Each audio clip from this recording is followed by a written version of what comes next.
effective immediately, the royal household will cease all engagement with Mrs. Meghan Markle in any form, capacity, or extension. Those 31 words, delivered at 6:40 a.m. London time from Prince William's private office in Kensington Palace, detonated through the United Kingdom like a seismic shock.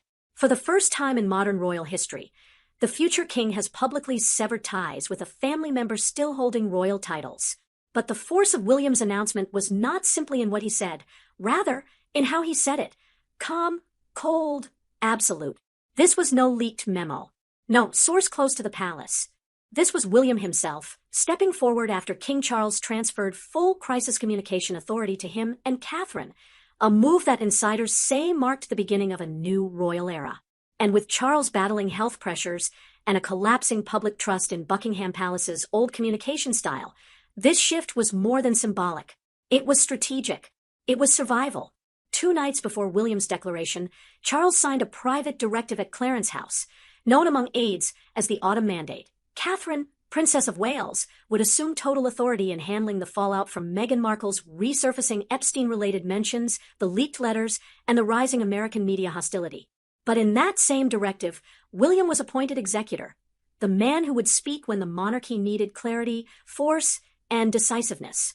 And on this cold October morning, clarity is exactly what he delivered. Within hours of William's statement, Meghan's familiar narrative machine in California ignited with claims of royal bullying, emotional intimidation, systemic favoritism toward Catherine, unfair cruelty from King Charles. But William, who has spent 5 years refusing to publicly respond to Meghan's provocations, did something unprecedented. He answered, firmly, formally, and devastatingly. Standing before a thinned group of correspondents in the picture gallery, William stated, "No member of this family has bullied Mrs. Markle, and no one has favored my wife at her expense. What has occurred is the consequence of her choices, her actions, and her repeated efforts to undermine the integrity of this institution." Then, in a moment that stunned even senior palace reporters, he went further. "We have evidence of deliberate media manipulation, including paid placements targeting my wife's reputation. These did not originate from misunderstanding, but from intention." Multiple sources later confirmed that William was referencing a series of paid PR articles Meghan commissioned in late 2024, pieces implying that Catherine had weaponized her popularity and that King Charles felt threatened by Meghan's global appeal. Those outlets have since quietly removed the stories. William revealed for the first time that Meghan had privately coordinated with Sarah Ferguson, Fergie, exploiting Fergie's decades-long hurt and resentment toward the monarchy to create informal pressure channels against Catherine during the height of Catherine's cancer recovery in 2024. Attempts to create factions inside this family are unacceptable. Attempts to leverage vulnerable members of this family against others are intolerable. An aide later clarified that Fergie had been emotionally vulnerable and easily influenced, but William's statement made one thing unmistakably clear. Meghan wasn't merely a critic, she was building alliances. William then invoked a name no one expected him to, Prince Andrew. Transparency is not optional. It is required. We applied that standard to the Duke of York, and we will apply the same standard to Mrs. Markle. For a future king, to place Meghan in the same sentence as Andrew, the most disgraced senior royal in modern history, was a deliberate act of message setting. The monarchy will protect no one, not even an in-law who still benefits from royal titles. But what sent the room into absolute silence was William's final line on his brother. "I will not respond to any media inquiries regarding the Duke of Sussex, nor will I acknowledge or dignify Hollywood commentary involving him. Future engagement with him will not occur through public channels." William is done. Done protecting. Done explaining. Done waiting. And then came the line that broke whatever remained of the fraternal bond. The crown cannot be pulled into every storm created outside its walls. A direct reference to Harry and Meghan's live-streamed complaints, public accusations, and Hollywood narrative building. In an astonishing shift from protocol, William addressed Archie and Lilibet directly. They are innocent. They deserve stability, dignity, and an upbringing free from public conflict. If safeguarding them requires intervention, this institution will not hesitate. Senior aides immediately clarified, This was not a custody threat. It was a declaration of concern, and a warning that the monarchy will not tolerate the children being used as media objects. Privately, a source close to William said, "He is heartbroken for those children. They are growing up inside a noise chamber created by their parents." Hashtag Stand With William was trending in the UK. American talk shows exploded in outrage. UK polls showed 72% support for William's stance. Support for Harry and Meghan dropped to 18%, the lowest since 2020. But inside Buckingham Palace, the mood was not celebratory. It was resolute. This was only the beginning. 2 weeks before the public declaration, inside a closed briefing at Windsor Castle, Prince William stood before 8 of the most trusted palace advisors and delivered a sentence that set everything in motion. "We can no longer be passive in the face of deliberate sabotage." Those words were not rhetorical. They were operational.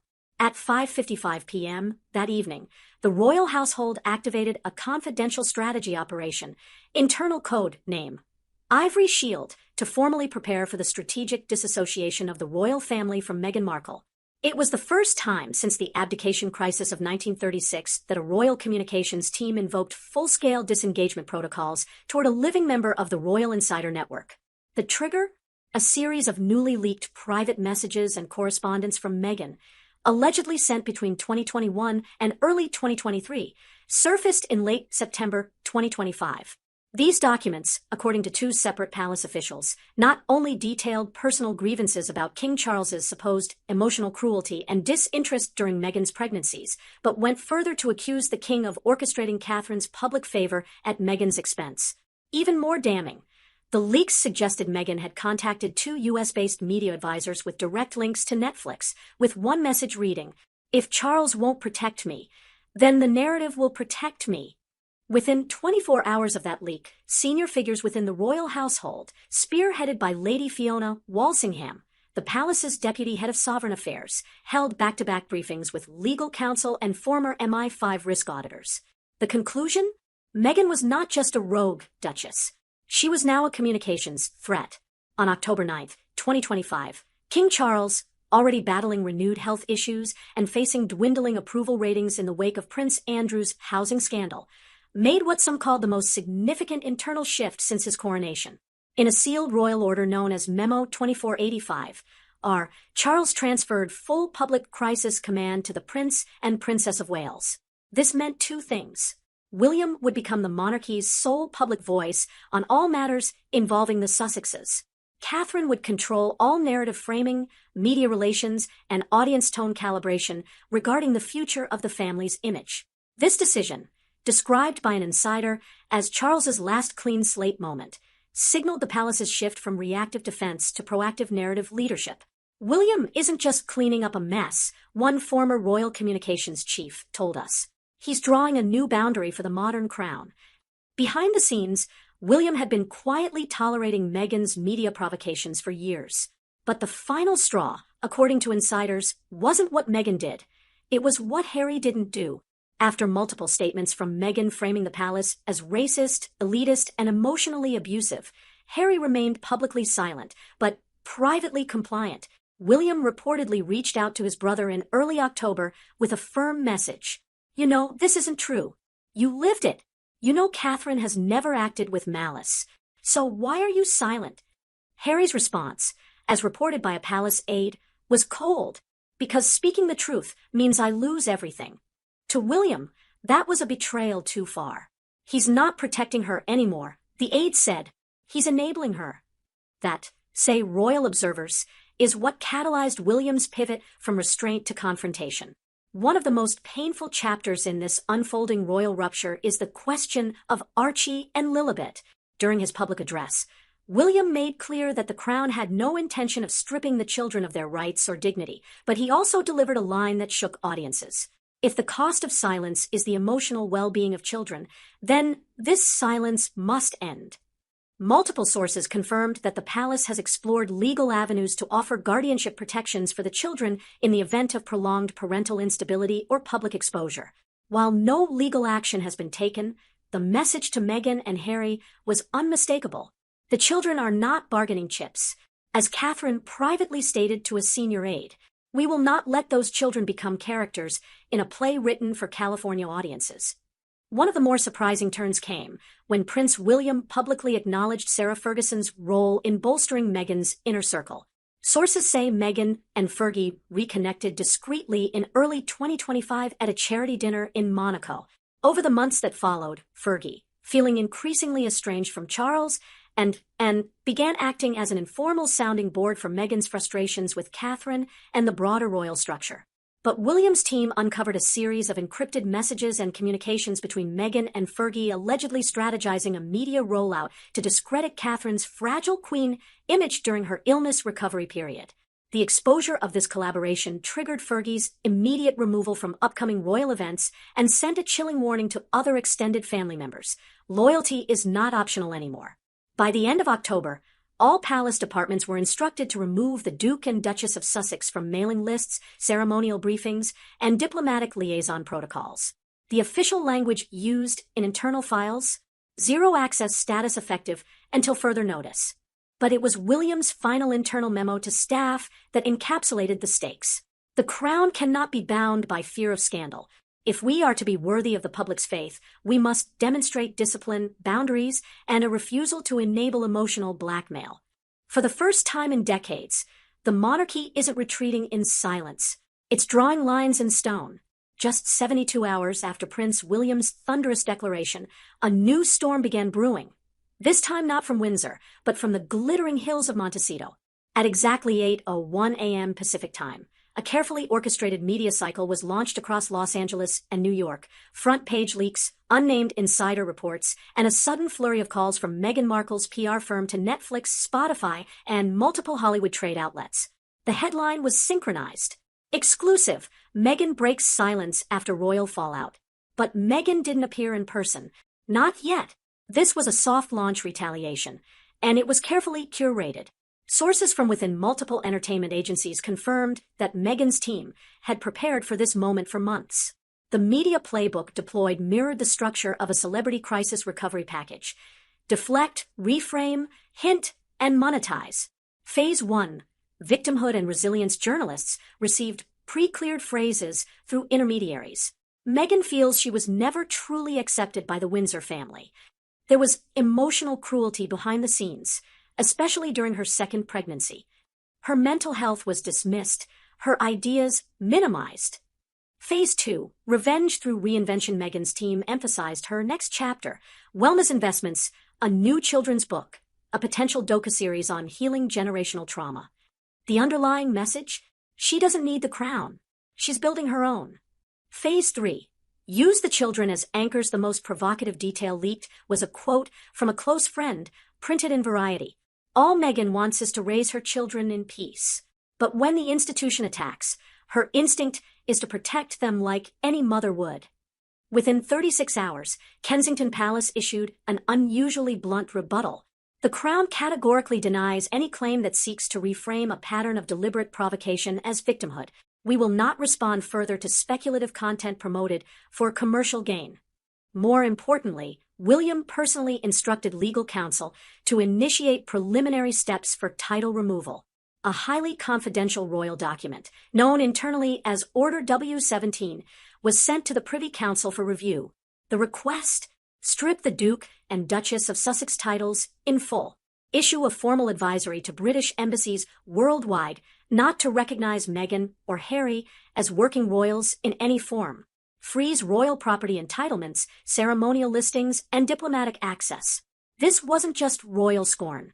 It was a full constitutional uncoupling. Inside the entertainment world, the reaction was not unanimously supportive of Meghan and Harry. Executives at several major streaming platforms privately admitted royal fatigue among viewers. One veteran dealmaker at a major studio, who had negotiated directly with Meghan's representatives in 2023, told us, "There's only so many times you can burn the same bridge and expect a round of applause. This drama may sell headlines, but it's burning long-term capital." Others were more blunt. William has the global institution. Meghan has Instagram and Oprah. There's no real comparison in gravitas. Still, not everyone turned away. A major book publisher in New York reportedly fast-tracked Meghan's upcoming memoir project, while a podcast production company reopened discussions for a limited series involving untold royal secrets from her perspective. Translation: the media war is just getting started. Back in London, neither King Charles nor Princess Catherine has made any public comment, but their silence is deliberate. Palace aides confirmed that Charles has authorized William to act on behalf of the sovereign in all communications concerning the Sussexes. This subtle but powerful transfer reinforces the message: the era of royal ambiguity is over. Meanwhile, Princess Catherine has resumed public engagements, notably appearing at a pediatric cancer center in Oxford just 3 days after Meghan's Hollywood leaks. Observers noted her composure, her grace, and her singular, symbolic choice of attire, a brooch shaped like an anchor. Royal fashion analysts called it a subtle message: stability in the storm.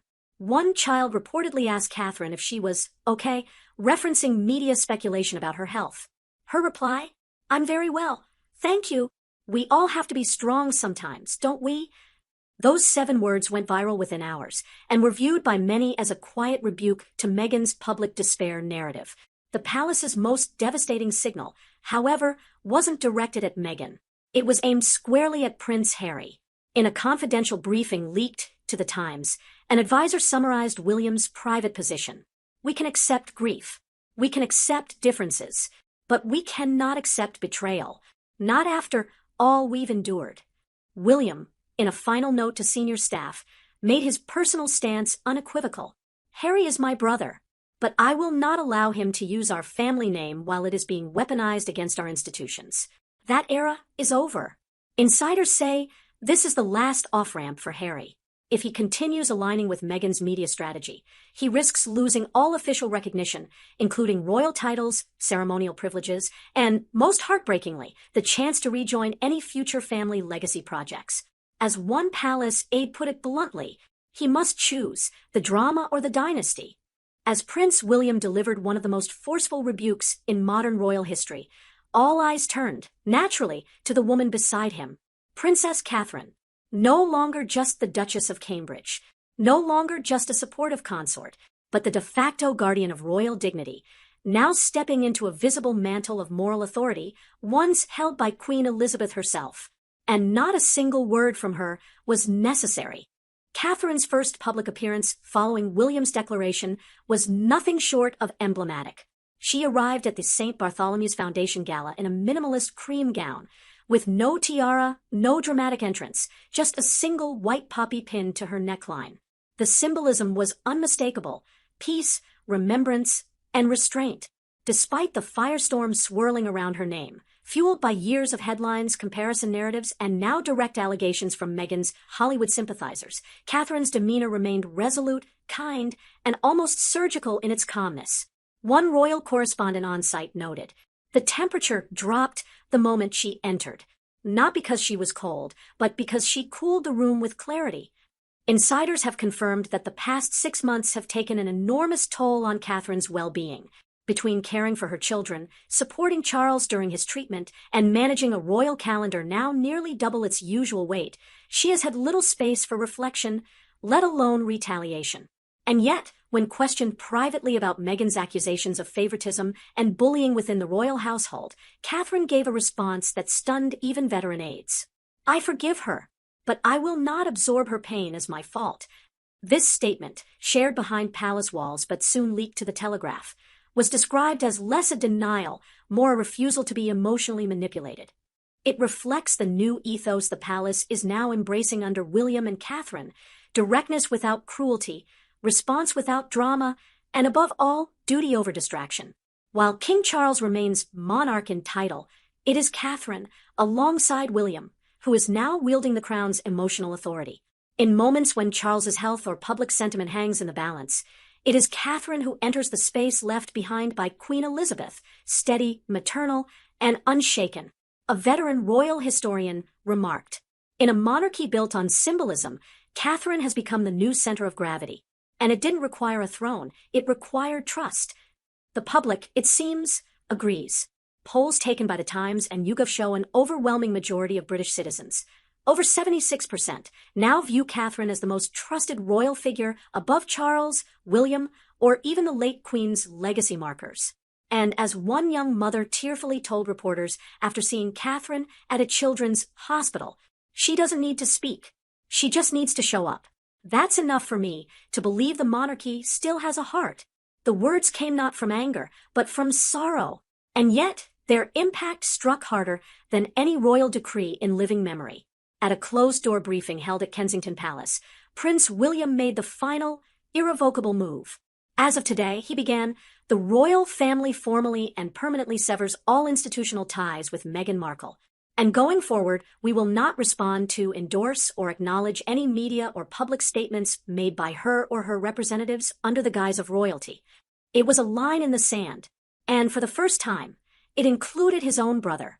Behind this decision lies a deeply fractured relationship, one that had once been filled with laughter, rugby matches, and wedding speeches. But William, always the pragmatist, had been watching from the shadows as the Sussex brand evolved from sympathetic outcasts into aggressive disruptors. The final straw, a string of leaked production memos and insider testimony revealing Meghan's coordinated effort to pitch a Netflix docuseries where she would reframe royal motherhood by contrasting her own parenting journey with that of Catherine, insinuating favoritism, emotional neglect, and institutional racism. It was Meghan's quiet alliance with Sarah Ferguson, Duchess of York, long estranged from senior royals, that particularly enraged William. According to royal insiders, Ferguson had acted as a strategic advisor to Meghan, leveraging old grudges into new media attacks aimed squarely at Catherine. William reportedly told aides, "That wasn't media strategy. That was warfare." And then came the ultimate betrayal. In a speech delivered in Hollywood, Harry criticized the monarchy's emotional cruelty, directly invoking William's name. Worse still, he implied that William had ignored Meghan's suicidal ideation, a claim that insiders say is not only untrue but deeply misleading given the private medical care Meghan received through palace channels in early 2019. William's response was not rage. It was a strategic detachment. "If Harry chooses to walk a path of distortion, I mourn that choice," he said, "but I will no longer follow behind him cleaning the footprints." But perhaps the most shocking moment came when William turned the discussion to Archie and Lilibet.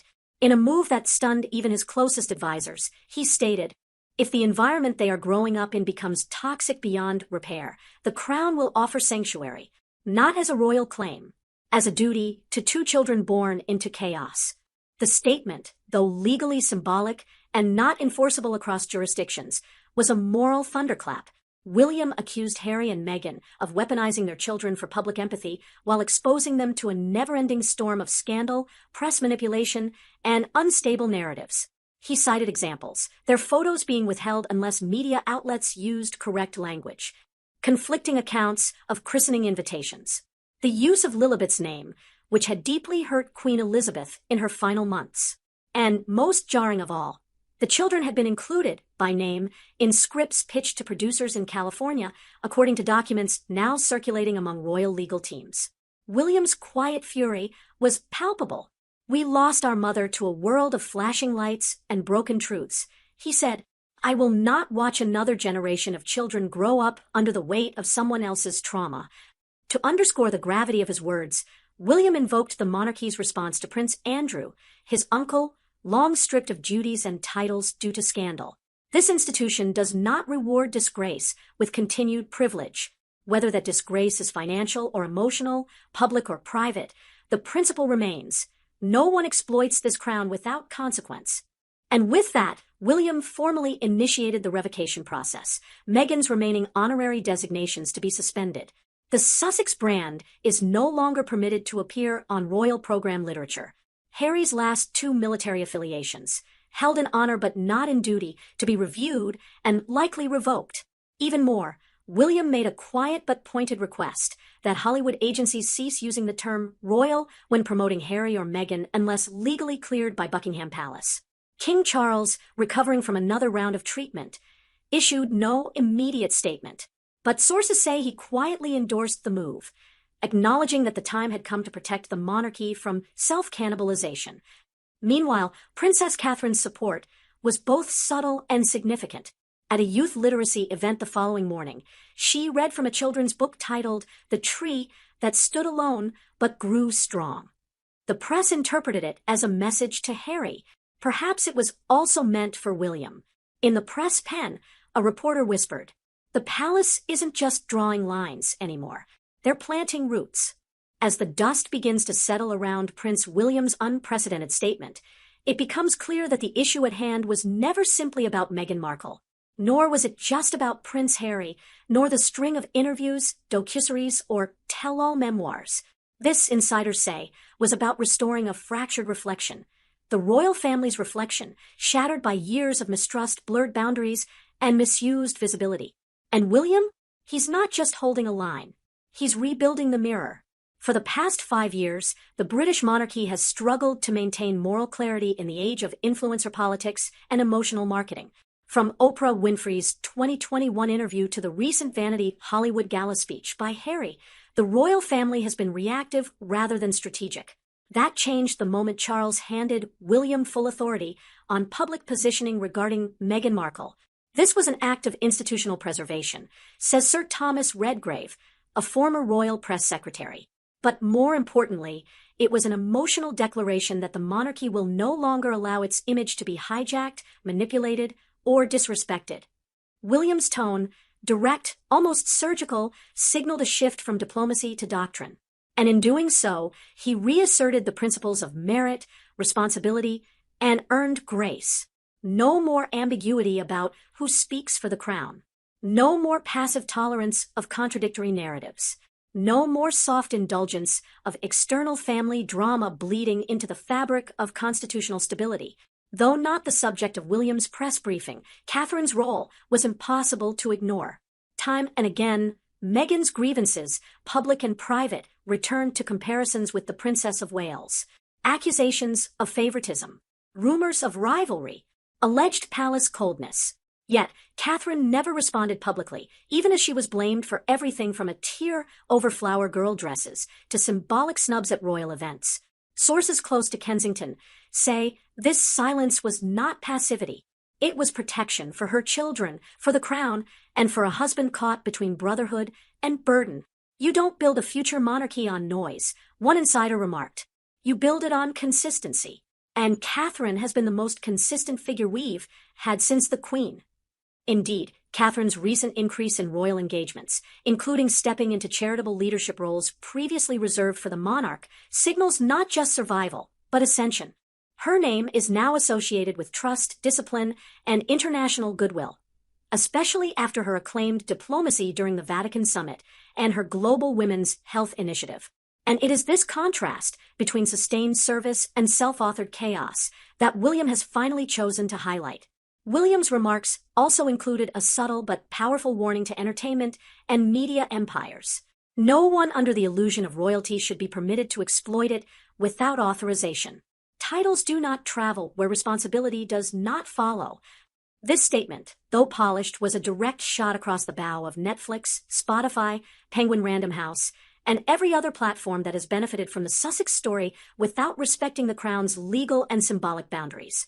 William is demanding a new standard. If you're profiting from royal identity, you're either inside the tent or you're not royal at all. Perhaps the most compassionate and controversial element of William's intervention remains his appeal for Archie and Lilibet's protection. While no legal motion has been filed, his public willingness to provide a safe, apolitical, and structured upbringing for the Sussex children, if ever needed, has stirred debate across both British and American audiences. Some see it as a veiled custody challenge, others as a heartfelt cry to shield innocence from inherited turmoil. Royal historian Dr. Eleanor Barnett believes it is something else. It was an olive branch to the next generation. William isn't trying to steal them. He's trying to give them an option if they grow up and realize fame was their parents' choice, not theirs. It's a moral high ground and a strategic wedge. As this drama recedes from headlines and returns to palace walls, one reality becomes clear: Catherine's influence will only grow. Insiders confirm that King Charles privately told aides he was deeply satisfied with William's tone and fully supports Catherine assuming more symbolic duties, including representation at the Commonwealth Heads Summit and her anticipated speech at the UN Women's Assembly next spring. The message to the world is undeniable. The monarchy is no longer willing to orbit around scandal. It is realigning around service. William's stance, unwavering, exacting, was not an emotional outburst. It was the official act of a man preparing to rule. And perhaps the most consequential moment in it all was what he chose not to say. There was no reference to reconciliation, no hint of eventual return, no room left open for second chances. Just the echo of a man who once called Harry his best friend, now choosing loyalty to legacy over loyalty to blood. If you use the crown to wound it, William said quietly, you forfeit the right to speak in its name. The mirror is restored, the reflection has changed, and the era of indulgence is over. Meghan and Harry are done with Catherine and me. The king has given us full powers, and we will act swiftly in Parliament. Their actions have tarnished the royal family, especially Meghan's connection to Epstein. She will face consequences and answer for the lies she used to infiltrate this family. What is King Charles really planning on doing about Sussex? You can tell when something serious is about to happen by the change in language. Courtiers start using phrases like clarity to move forward. MPs on the Public Service and Constitutional Affairs Committees suddenly have a sense of modern expectations, and royal correspondents who are more allergic to strong adjectives than subtlety now start describing everything as a remarkable step forward. It wasn't a royal statement. It was a thunderclap. At precisely 10:04 a.m. on November 25, 2025, beneath the shadowed rafters of St. Stephen's Hall inside the Palace of Westminster, Prince William stood not as heir apparent, but as a man possessed by duty and fury. With the house hushed and a stunned press gallery scrambling to record every word, he uttered the phrase no one thought they would hear: there is no future role for the Duke and Duchess of Sussex or their children within the crown. The shock wasn't just in the content, but in the delivery. William wasn't reading from notes. His voice, firm and devastatingly calm, echoed against the centuries-old stone. A declaration, this final, this absolute, had never been made in such a public venue. Not by a future king, not directed at his own brother. But this was no ordinary family dispute. This was Parliament, and William had come armed with purpose. Behind closed doors, tensions between the Crown and the Sussexes had been simmering for years. But insiders confirmed that a sealed intelligence briefing delivered to King Charles in early October, reportedly linking Meghan Markle to the disgraced financier Jeffrey Epstein's network through social circles in Soho House and exiled Hollywood elites, changed everything. While the palace refused to confirm the existence of the document, what followed was unmistakable. King Charles ordered a complete internal audit of all charity affiliations connected to Meghan. Prince William, upon reviewing the findings, called for an emergency consultation with the Privy Council on November 3rd. And 3 weeks later, the confrontation moved into the public sphere. The venue? Parliament. The target? The woman once hailed as a modern Diana. The message? This is the end of indulgence. By William's side sat Catherine, Princess of Wales, poised in a navy crepe coat dress with a single white lily brooch, her eyes unreadable, her presence thunderous in its restraint. Observers noted how she didn't flinch when Meghan's name was uttered, or when Harry was referred to, not as a prince, but as a private citizen with no official standing. But those close to Catherine say her silence was strategic. She helped prepare that speech, one royal aide revealed. And she made sure the language left no ambiguity. Meghan's attempt to destabilize the crown through press manipulation and political sympathy is being met with institutional steel. The steel, it seems, had been forged over years through cancer, betrayal, and global scrutiny. And now, Catherine was standing not just as William's wife, but as the monarchy's moral compass. While William spoke in London, Harry and Meghan were nowhere to be found.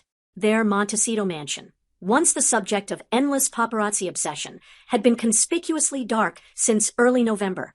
Their Archewell staff offered no comment. Their children, Archie and Lilibet, had not been seen publicly in over 49 days. But it was what had been seen that set the tabloids ablaze. At a Beverly Hills gala on November 17th, Meghan appeared without her wedding ring, without Harry, without even a mention of her family during her speech on female resilience. But the final clue came not from a red carpet, but from a car. Paparazzi images leaked by La Furia, a Spanish gossip agency with a reputation for ruthless accuracy, showed Meghan entering a private townhouse in Madrid at 3:22 p.m. local time, with her former talent agent, her legal team, and no children. The caption in Spanish was brutal: "Abandona su pasado. Reina de sí misma." She abandons her past. Queen of herself. Sources inside Clarence's house say King Charles has already signed a revised line of succession document, one that removes Archie and Lilibet from any ceremonial or inheritance privileges. Princess, and ever the executor of uncomfortable truths, is said to have delivered a private ultimatum to Harry through his former equerry: return alone and apologize formally, or lose all military honors for life. Meanwhile, Parliament is expected to ratify a Royal Design Clarification Act, a legislative maneuver that will formalize the palace's ability to strip and erase symbolic roles from ex-royals without requiring High Court approval. But it's the human drama, not the politics, that's begun to captivate the public. Multiple outlets, including the Daily Echo and New York Tribune, are now reporting a pattern. Meghan has systematically excluded Harry from her calendar, blocked joint appearances, and recently filed for financial separation in California under her legal name, Rachel Markle. The whispers have grown teeth. "She's done with him," said a former paparazzo who covered the couple in Canada. "And she's done with the mess he brings. She's moved on. She's reclaiming her brand," which leaves Harry and the world asking a single, searing question. What happens when the man who gave up everything for love is left with nothing at all? The royal chamber may have fallen silent after William's declaration, but halfway across the globe, another kind of silence had begun to scream. On November 26th, just a day after William's Parliament intervention, Harry was spotted at Los Angeles International Airport alone, visibly disoriented, wearing the same charcoal hoodie he'd worn to the Veterans Gala 3 days earlier. No aides, no Meghan, no children. Paparazzi caught him hesitating at the curb, repeatedly checking his phone. But the most striking image wasn't in his hands. It was on his face, a stunned, vacant disbelief. A man waiting for a car that never came. The unraveling timeline, Meghan's vanishing acts.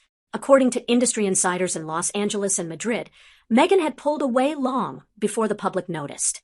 The first major break came in early October when she traveled alone to a branding summit in New York and refused to stay at the plaza, with Harry opting instead for a private apartment in Tribeca.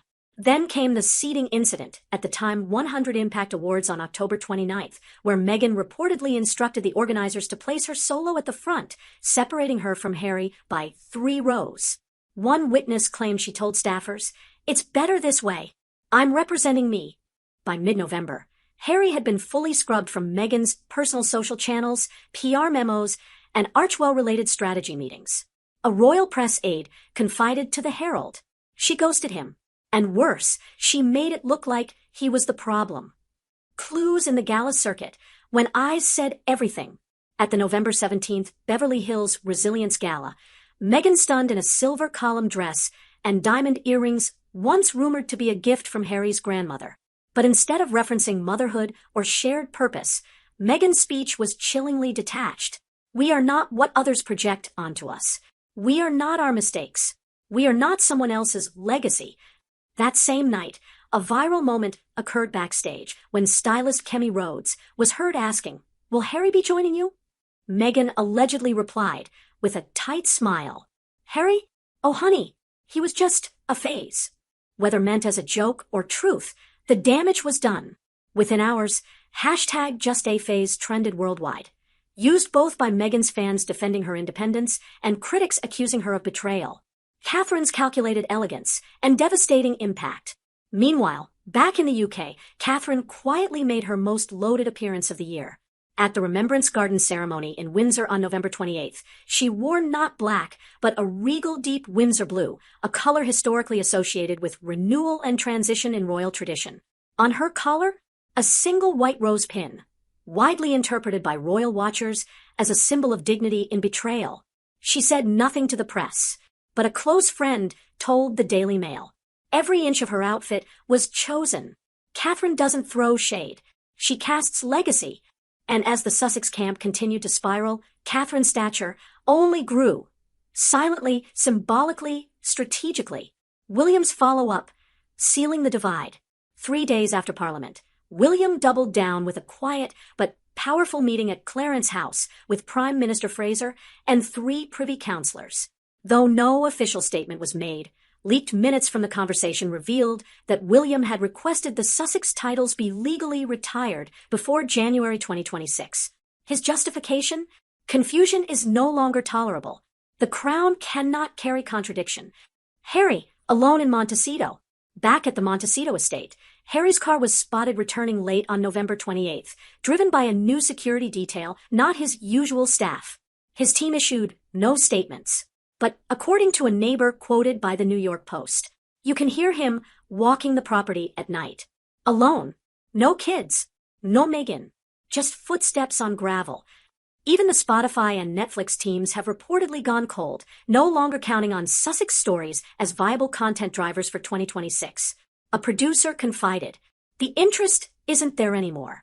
Not in them. Only in what went wrong. And what went wrong is still unfolding. Began like any other crisp winter morning in Windsor.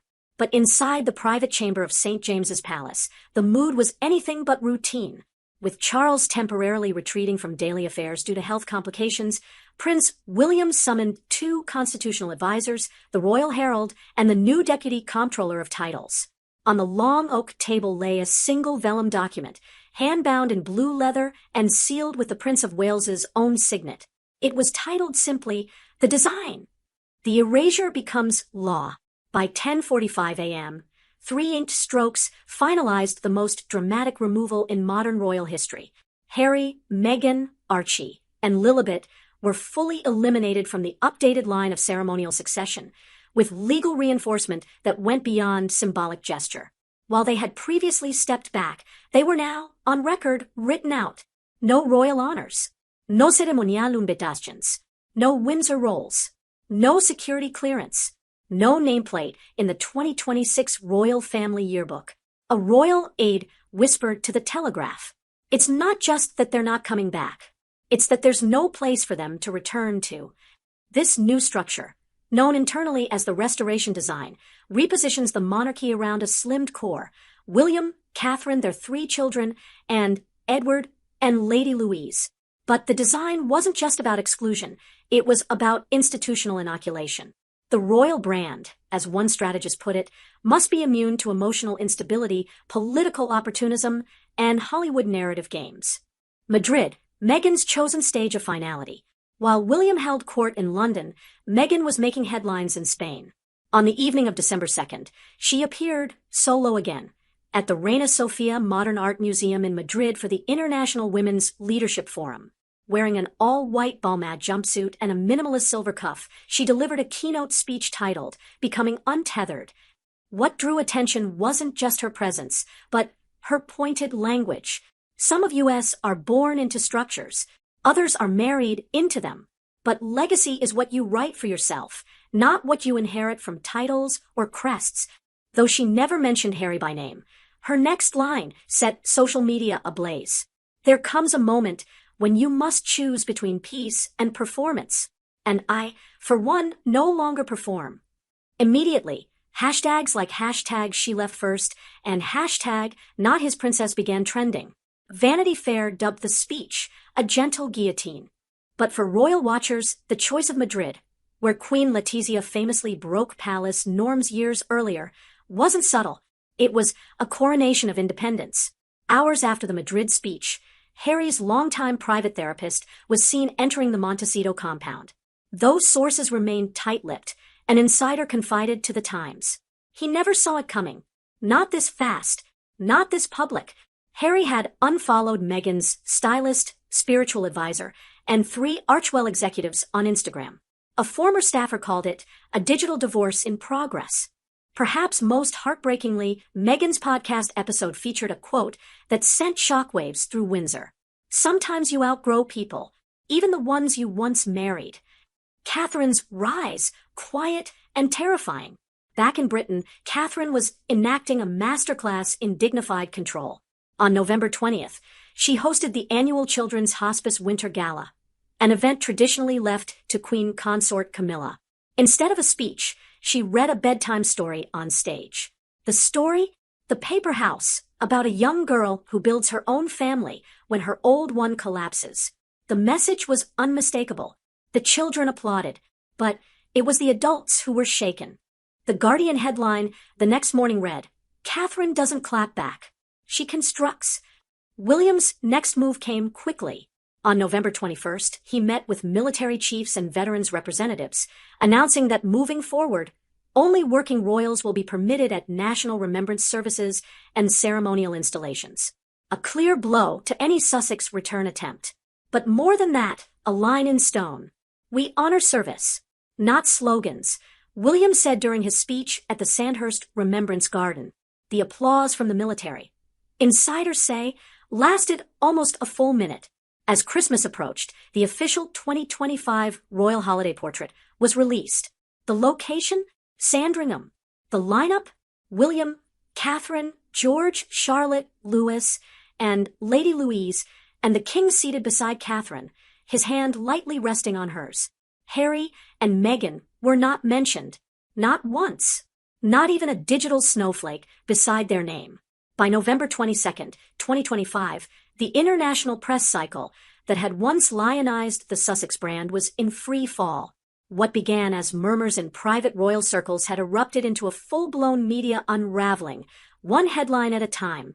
And at the center of it all, a quiet but coordinated maneuver by Catherine, Princess of Wales, one that would not only shatter the Sussex mythos, but recenter the monarchy's moral compass firmly in Windsor. In a stunning revelation by the Sun's investigative desk, paparazzi footage surfaced from November 18th, the night of Meghan's speech in Madrid. After leaving the Reina Sofia Modern Art Museum, she was spotted at a private penthouse cocktail soiree, without security, without Harry, and most damningly, responding dismissively to a question about her daughter. A Spanish journalist in attendance later confirmed. Someone asked if Lilibet would be traveling for Christmas. Meghan laughed, then said, "They're with him. I'm not in that chapter anymore." The video clip spread across X, formerly Twitter, within hours. Public reaction was swift and vicious. Hashtags exploded. Hashtag abandoned by Meg. Hashtag where are the kids? Hashtag Lilibet and Archie deserve better. Just 48 hours later, the official Kensington Palace account released an unexpected image. Princess Catherine seated on the nursery floor with Charlotte and Louis building gingerbread houses. But eagle-eyed viewers noticed something else, 2 additional children's silhouettes in the background. The caption read, simply, "Windsor's doors are always open to young hearts who need a home." Though names weren't given, royal watchers speculated immediately. Were Archie and Lilibet visiting Windsor? Within minutes, the photo trended globally. The juxtaposition couldn't have been more brutal. Meghan in Madrid's elite circles, detaching from motherhood, Catherine on the carpet, glue gun in hand, embracing it. A former palace aide whispered to the Telegraph. She didn't say Meghan's name. She didn't have to. That photo was her statement. Harry's isolation and the Montecito's silence. Meanwhile, Montecito fell into eerie quiet. On November 23rd, TMZ reported that Harry was spotted alone at the Santa Barbara Polo Club. No ring, no security, no Meghan, just a single glass of bourbon, and a copy of C.S. Lewis's A Grief Observed. The symbolism was not lost. Insiders told the Mirror that Harry had not spoken to Meghan directly in over 9 days, communicating only through Archwell's staff. "He's unraveling," one source claimed. "He believed in us against the world. But now it's just him."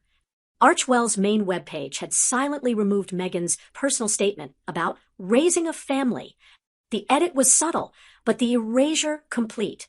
At Parliament's Commonwealth Committee session, Prince William, in his role as chair of the Royal Commonwealth Trust, submitted a formal memorandum. Its headline clause, "No trust under the Crown shall engage or fund projects associated with former titled persons acting in breach of royal service oaths." The room fell silent. The legal impact, Archwell, Meghan and Harry's flagship foundation, would be barred from receiving any Commonwealth-affiliated grants or ceremonial collaborations moving forward. The blow was not just financial, it was reputational. According to political insider Jenna Harriman, this wasn't a memo. It was a lockbox. William just froze them out of the global royal ecosystem. King Charles III issued his first public remarks since the family restructure. The location: a tree planting ceremony at Balmoral in honor of Queen Elizabeth II. When asked about his sons, he paused, cleared his throat, and replied, "Family is not a name. It is what remains when titles are stripped and silence fills the room." Though vague, it was clear to everyone listening, Charles had chosen sides. Later that evening, the official royal family Instagram account posted a throwback of Charles holding a toddler William, captioned, "A future rooted in loyalty." By mid-November, poll numbers confirmed what the palace had quietly hoped for. 67% of UK citizens believed Meghan had emotionally abandoned the monarchy. 61% believed Harry was being used then discarded. 78% supported William and Catherine's restoration measures. Even in the US, sentiment had shifted. The New York Post headline was brutal: "Harry and the Hollow Throne, Love, Loss, and Meghan's Exit Plan." But the final word of the year would belong, again, to Catherine. During her annual Christmas speech at Westminster Children's Choir Gala, she addressed the nation. "We live in a time when many children are taught to chase platforms before purpose. But the truest royalty is found in service, not spotlight, in showing up and staying." There was no applause for 10 seconds. Then the room erupted. Across social media, the clip was shared under the viral tag, #SheStaysTheyLeft. As the Christmas lights glittered across Windsor, Castle something colder was crystallizing behind palace gates, the understanding that there would be no reconciliation, no royal redemption arc for Harry and Meghan. Because the final fracture wasn't about titles. It was about distance, emotional, physical, and now legal. Page 6 broke the story that Meghan Markle had quietly retained a top Beverly Hills legal firm, not for divorce, but for asset restructuring and child custody consulting. The details were shrouded in NDA clauses, but the timing was undeniable. According to court insiders, it's not a divorce, but it's everything just before one. She's fortifying. Alone. The documents, filed under her legal birth name, Rachel Meghan Markle, listed only her and the children. No reference to Prince Harry in primary ownership clauses. The Montecito Estate Trust was restructured. Security services were switched. Even the children's educational consultants had been reassigned through Meghan's personal legal team. Journalist Celia Armstrong of the Daily Mail described it bluntly. "This isn't a woman protecting herself from the press. It's a woman separating her empire from her husband." The annual Invictus Foundation charity dinner in Santa Barbara opened without its co-founder. Harry, who had never missed the event since 2014, was a no-show. The reason? Unofficial sources claimed he had checked himself into a private wellness retreat in Big Sur after suffering a psychological spiral triggered by abandonment trauma. One leaked message from an Archewell staffer painted a tragic picture. He kept saying, "It was always her and me. If it's just me, what am I?" For a man once hailed as the rebellious heartbeat of a modern monarchy, Harry had become a symbol of royal exile, but this time not at the institution's hand. At Meghan's. While the Sussex drama dominated global tabloids, Prince William moved with quiet precision behind the palace curtain. During a closed-door meeting with the Privy Council's Constitutional Design Committee, William presented what insiders called a sovereign streamlining blueprint, a 48-page proposal codifying the monarchy's future structure. At its heart, the formal retirement of all non-working royals from ceremonial roles. The permanent exclusion of Prince Harry, Meghan Markle, and their children from the official royal heir succession chart published annually. A revised peerage review standard, removing titles from descendants not fulfilling civic or Commonwealth roles. A source close to the session told the Financial Times, "William isn't just cleaning the house. He's laying the foundation of a monarchy that cannot be hijacked again by rogue narratives or Hollywood agendas." While William strategized in Whitehall, Catherine executed a visual masterstroke. The Princess of Wales visited the St. Mary's Shelter for abandoned children in Liverpool. Paparazzi photos captured her holding a small girl's hand, a girl with curly red hair, estimated around 3 years old. She wore no crown, but Catherine's coat bore a single new embroidery patch, a swan encircled by a crown of stars. The interpretation spread like wildfire. Royal heraldry experts confirmed. The swan symbolizes grief, dignity, and maternal guardianship. This wasn't fashion. It was a statement. By nightfall, social media was ablaze with interpretations. Was it for Lilibet? Was it a symbol of maternal protection for all children cast aside, including Harry himself? One tweet went viral. She doesn't shout. She shelters. That's Catherine. In a pre-recorded broadcast aired across the Commonwealth, King Charles gave his annual Christmas message. But this year, there was no greeting from California. No photo collage of Harry's family. Instead, the camera lingered on just 3 figures: Charles, William, and Catherine, standing before the fireplace at Balmoral. The king's words were clear. Family is the soil from which our strength grows. But even strong roots must be pruned when they threaten the tree's survival. For many watching, it was the final closure. Not just a fracture, but an official farewell. Global headlines reflected the emotional shift. From the Sydney Herald, left by love, Meghan walks, Harry breaks, Catherine builds. From the Times, Windsor reclaimed. William ends the era of spectacle. Online polls echoed the same. 71% believed Meghan had deliberately distanced herself from her children's royal identity. 65% viewed William's blueprint as visionary and stabilizing. 80% viewed Catherine as the emotional center of modern royalty. Even prominent American talk show host Gayle King, once a vocal Sussex supporter, remarked on CBS Morning Live, "Whatever Catherine is doing, it's working. Quietly, powerfully." Meghan left the stage, but Catherine now owns the theater. As 2025 drew to a close, the British monarchy didn't simply end a scandal, it rewrote the future. There were no farewell speeches for Harry and Meghan.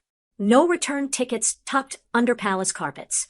Just locked gates, legal notices, and a princess who quietly, unshakably rose to occupy the moral throne the world had been waiting for. The Royal Chancery Office issued a bulletin under the authority of Lord Chamberlain Julian Peters-Halton.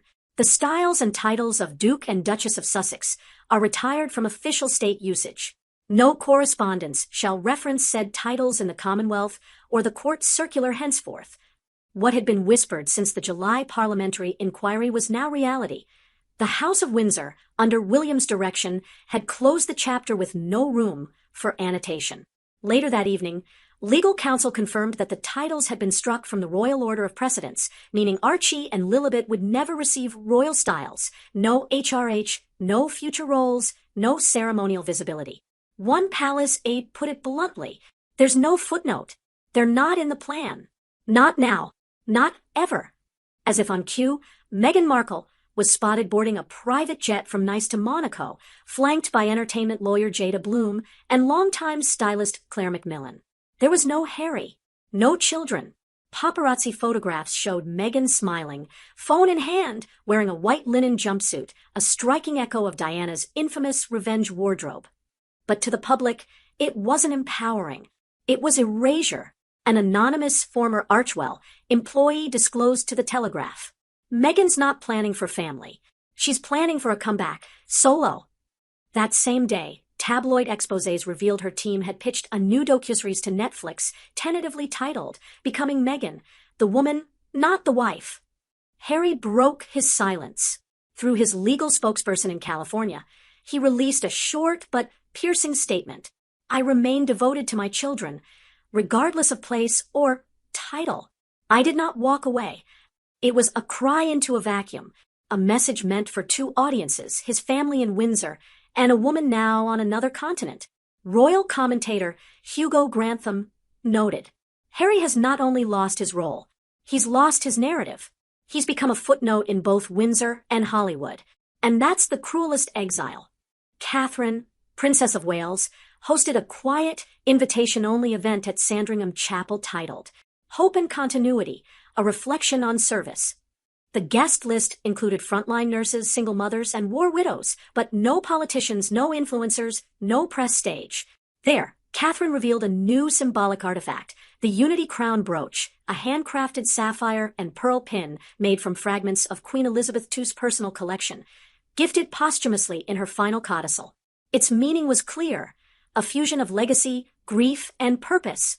That image, Catherine clasping the hand of a war widow while wearing the brooch, splashed across international headlines by dawn. A future queen indeed, not just title, Le Monde. As Meghan steps away, Catherine steps up, the New York Times. This is her era now. The Guardian. Behind Catherine's symbolism stood the institutional engine. King Charles and Prince William. William formally signed the Royal Design Order, a sweeping document that redefined the line of succession by functionality, not blood proximity, merged the Royal Charitable Foundation with a new global branch called the Crown Trust, led by Catherine, removed the need for future titles for descendants not born in the United Kingdom. In essence, William declared, royalty is no longer a birthright. It is a service license. If you don't serve, you don't stay. The monarchy had drawn its final line in the sand. A YouGov megapoll published showed 78% of Britons supported the permanent removal of Harry and Meghan's titles. 85% believed Catherine's handling of the crisis was classy, moral, and modern. 61% expressed sympathy for Harry, but only 17% for Meghan. On TikTok and YouTube, the trending tag, #WindsorReset, hit 17 million views in 24 hours. One viral comment read, Meghan chose the world, Catherine chose the people, and William chose the crown. The cover featured a simple photograph. King Charles, Prince William, Princess Catherine, and Princess Charlotte standing in front of St. George's Chapel. Notably absent, all Sussex references, all prior drama. Below the image, one line stood alone. The crown has no rear-view mirror. Because there are reports that Prince Harry, Meghan Markle and their children could be set to lose their royal titles if... It was a Sunday morning when the first document arrived. A formal letter, sealed with the emblem of the Crown Office, was hand-delivered to the Montecito Estate's gated entrance, not by courier, not by email, but by a uniformed representative of the UK's Foreign, Commonwealth and Development Office. At the top, in sharp gold lettering, Notice of Intent to Reclaim Entitled Property and Titles under the Sovereign Legacy Act, revised 2025. The timing was no coincidence. Just 2 nights earlier, Meghan Markle had been featured again in a high-gloss spread for her upcoming beauty line, Arch Wellness, flaunting phrases like, inspired by royal elegance, and tagging the Duchess of Sussex title in her brand's Instagram bio. This was no subtle reference. It was a strategy. It was trademark warfare. And at the palace, it was the final straw. Behind closed doors at Sandringham, where Prince William had quietly convened what insiders now call the Red Room Round Table, the mood was not anger, it was resolved. For months the king had hesitated, citing his fragile health and desperate hopes for reconciliation, but William had run out of patience. Meghan was no longer just a thorn in the royal image, she was a marketer of monarchy, and Harry, tragically, was the salesman. But how did we get here? How did the once-beloved prince, the war veteran, the grieving son of Diana, become a man clinging bitterly and desperately to the one title that tethered him to a family he claimed to despise? Those closest to Harry will tell you he was always the emotional one. In public, he wore a soldier's armor. But in private, especially since Diana's death, he was a man adrift and easily steered. Insiders paint a portrait of a boy who never fully healed, who never recovered from walking behind his mother's coffin at age 12. And in Meghan, say former aides, he found a powerful force who gave him clarity, confidence, and a mission. But he also gave her leverage. They bonded over shared pain, said one former Kensington Palace press secretary. But pain isn't always the best compass.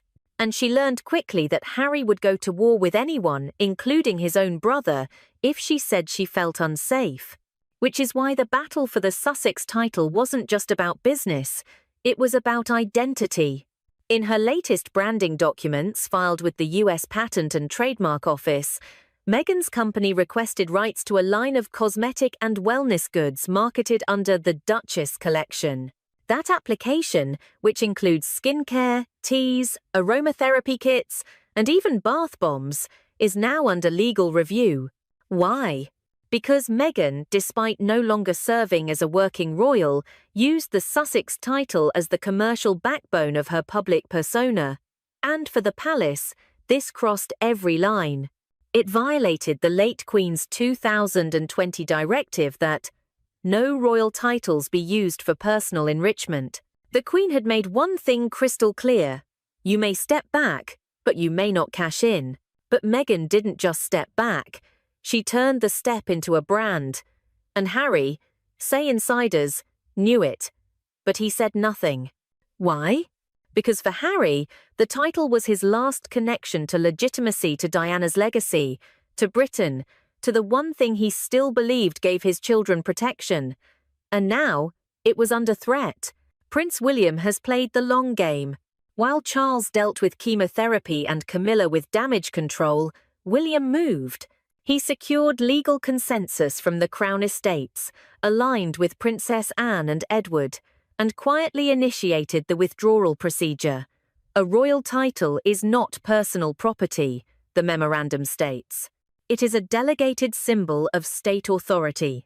By reclassifying the Sussex title under legacy misuse, William was able to bypass Charles entirely, and what followed was devastating. Not only would the couple be stripped of Duke and Duchess of Sussex, but all connected privileges, from limited access to crown jewels for commemorations to private travel security coordination under Royal Protection Services, would be revoked. Sources say Meghan was livid, but it was Harry's reaction that shocked aides the most. He didn't yell, he didn't threaten, he pleaded. One palace aide described a midnight call from Harry to Clarence House, not to Charles, but to an intermediary. The message? Please don't take it away. It's all I have left. Not Frogmore. Not access to state cars. Not the Crown Collection jewellery Meghan had once worn. Just the name. That single, lingering thread tying him to a legacy he couldn't live inside but also couldn't let go. Because to lose Sussex would mean finally accepting that he had become what many feared all along, a royal ghost, living in exile, watching his past sold in streaming contracts, while his future narrowed to red carpets and podcast cameos. But most devastating of all, that his children Archie and Lilibet might never carry the word royal beside their names again.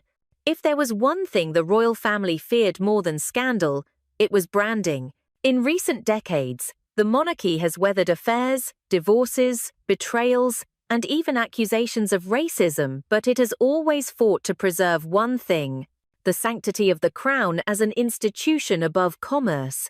And Meghan shattered that illusion. When Meghan Markle filed to trademark the Duchess collection in the United States, it wasn't just about a business, it was a declaration. The trademark application listed a dizzying range of goods and services: organic tea, skincare, bath salts, yoga gear, and even personalized motivational journals. But it wasn't the product list that triggered alarm bells inside Buckingham Palace. It was the name.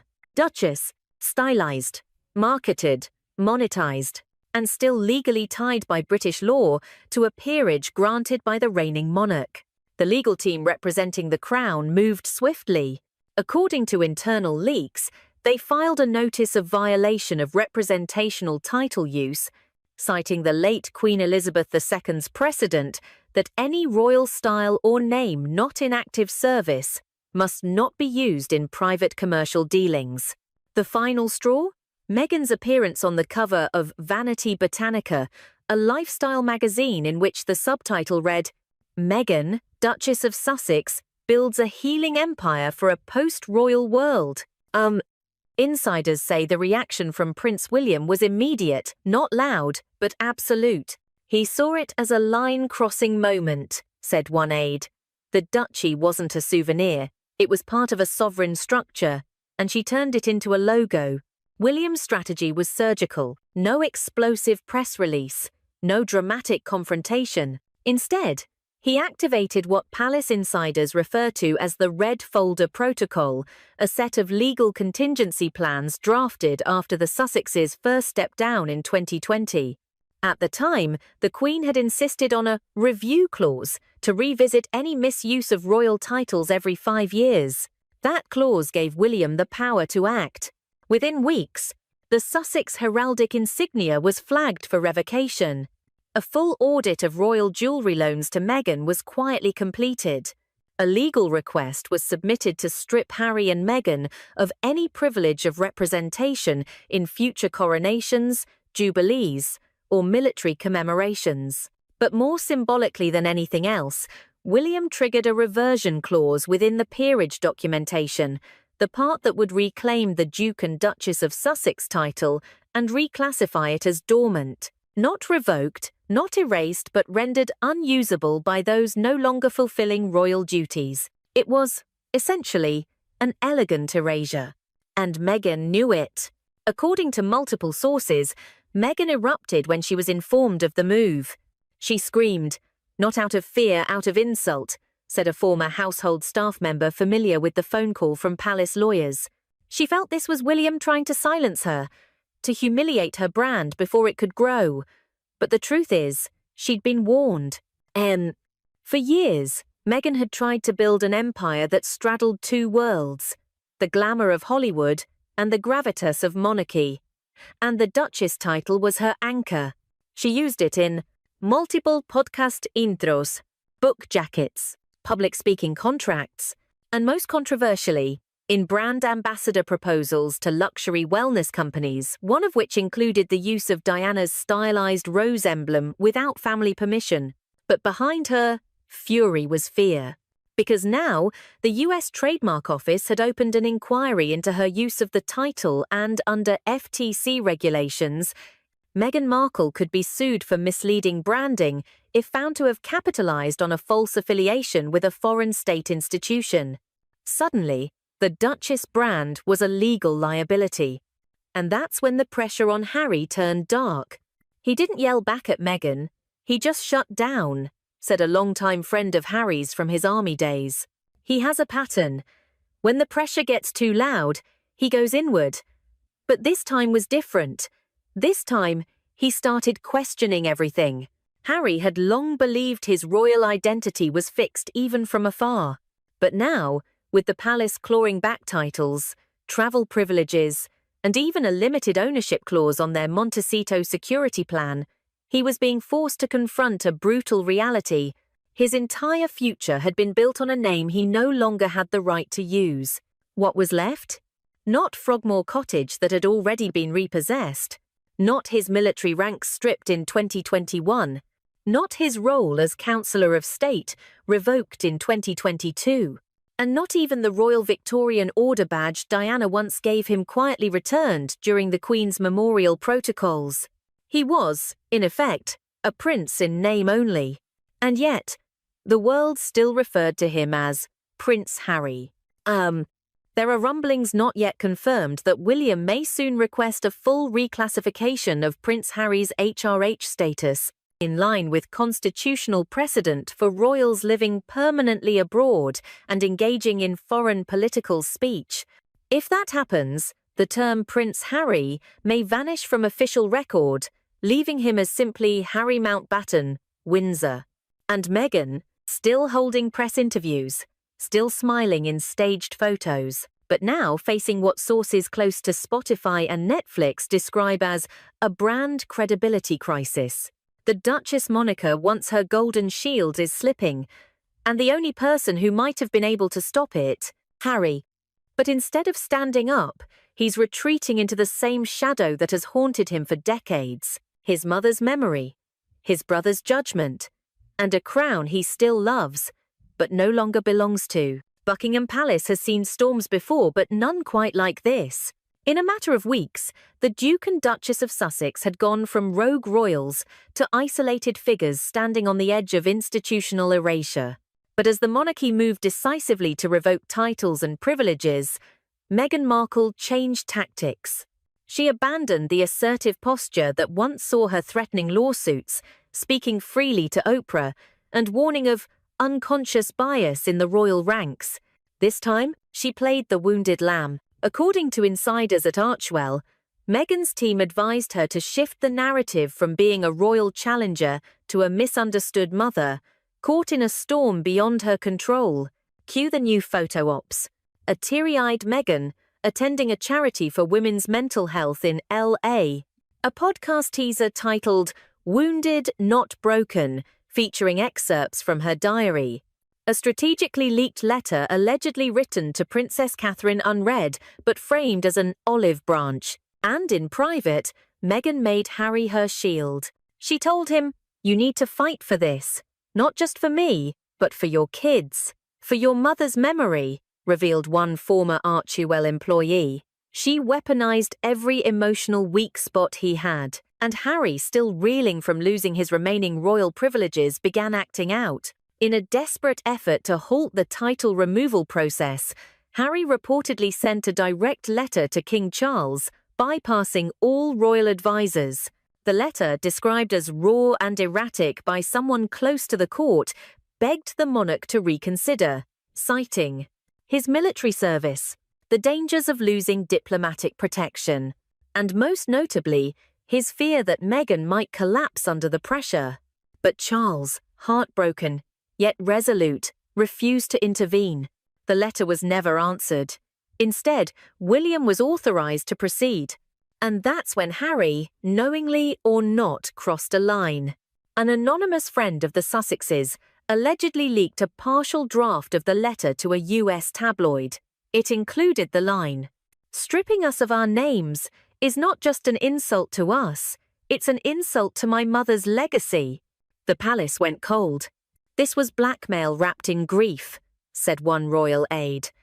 And it confirmed to William that the situation could no longer be controlled privately. 3 days later, Prince William summoned the Privy Council. The agenda? A little-known constitutional clause, last used in the 1942, the Sovereign Dignity Preservation Act, a mechanism by which the monarchy can protect itself from reputational misuse of hereditary honours. Normally, the clause would require the monarch's personal signature, but in a stunning modern twist, Charles delegated the authority to William under a new royal charter passed quietly in May 2025, one that allowed the heir apparent to act in matters of constitutional legacy, and William acted. In one document, signed with the red wax seal of the council, the following was made official. The titles of Duke and Duchess of Sussex would revert to the Crown. Any legal branding, commerce, or public use of these titles would be considered unauthorized. Prince Harry would retain his birthright title, but would no longer be addressed as His Royal Highness in public communications. Meghan Markle would be legally barred from using the title Duchess of Sussex in any product, contract, or media appearance. It was, in essence, a symbolic exile. And the timing? Deliberate. The document was released on the anniversary of Diana's death, sending a clear message. William was reclaiming the family legacy, not destroying it. As the news broke, Meghan's legal team scrambled to assess damages. At least 4 contracts, including a wellness brand partnership and a streaming deal, were said to be contingent on her royal stature. One producer told Variety anonymously, "We invested in royalty, not just in Meghan. If she's no longer a duchess, we lose the angle, we lose the story." And as pressure mounted, Harry began to withdraw from public view. No public appearances for 12 days. Cancelled Zoom interviews. A delayed book deal with Penguin. In Montecito, sources say he grew paranoid, fearing British media intrusion, legal traps, and even betrayal from Meghan's business circle. For someone who had fled royal control, he now found himself more trapped than ever in contracts, legal disputes, and the emotional wreckage of a war he never fully understood. In a twist few anticipated, some of Meghan's closest collaborators began to distance themselves. One of her former podcast producers anonymously told a journalist, "Meghan's brilliant at making herself the center of a cause, but it always comes back to optics. There's no real humility, no willingness to rebuild, just a constant need to win the next headline." And a prominent Beverly Hills PR executive added, "The Duchess brand was built on borrowed prestige. Without the palace, the sparkle fades fast." Behind the scenes, even Hollywood agents were frustrated. Meghan had reportedly insisted on retaining full creative control of her projects, despite lacking the narrative discipline or continuity that major platforms demand. And now, stripped of the Duchess title, she faced lawsuits over the use of the word Sussex in commercial product labels, especially in international markets with strict trademark laws.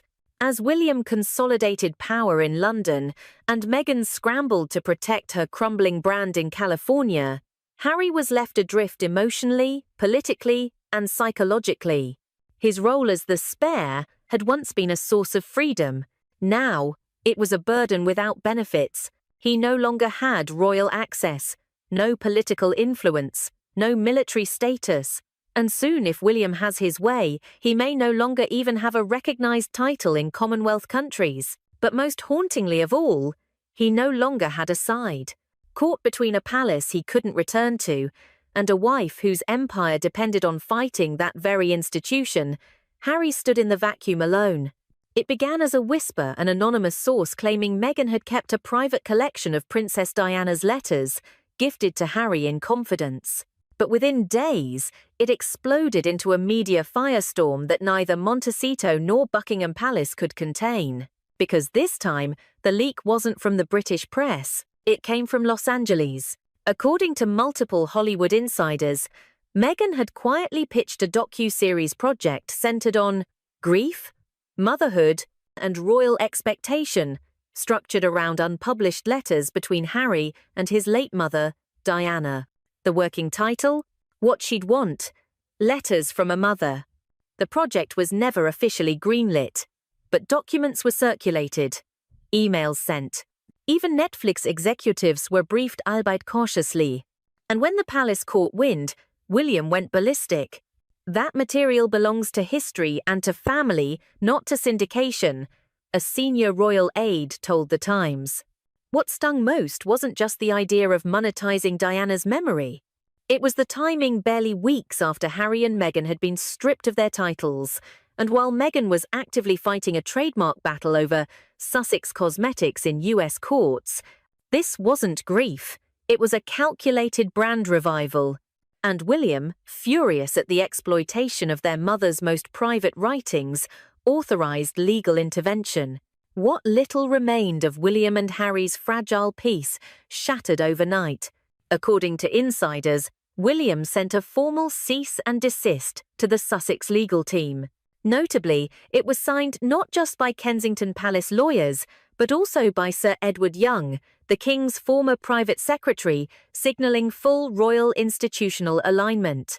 The letter reportedly warned, any attempt to broadcast, publish, or sell correspondence involving the late Diana, Princess of Wales, without the express approval of her estate, will be met with injunction. Harry didn't reply, but Meghan did via a carefully staged interview with a sympathetic California lifestyle magazine, in which she said, "There are some stories too sacred to tell, but silence has never protected the truth." The quote, vague yet provocative, was perceived by palace insiders as a veiled threat, and it worked, at least for her audience. The article trended globally, with headlines reframing Meghan as a misunderstood widow of a legacy too heavy to bear. But the sympathy was short-lived. Within 48 hours of the article, a damning exposé landed in the UK press this time, not from palace leaks, but from a former staffer at Archewell.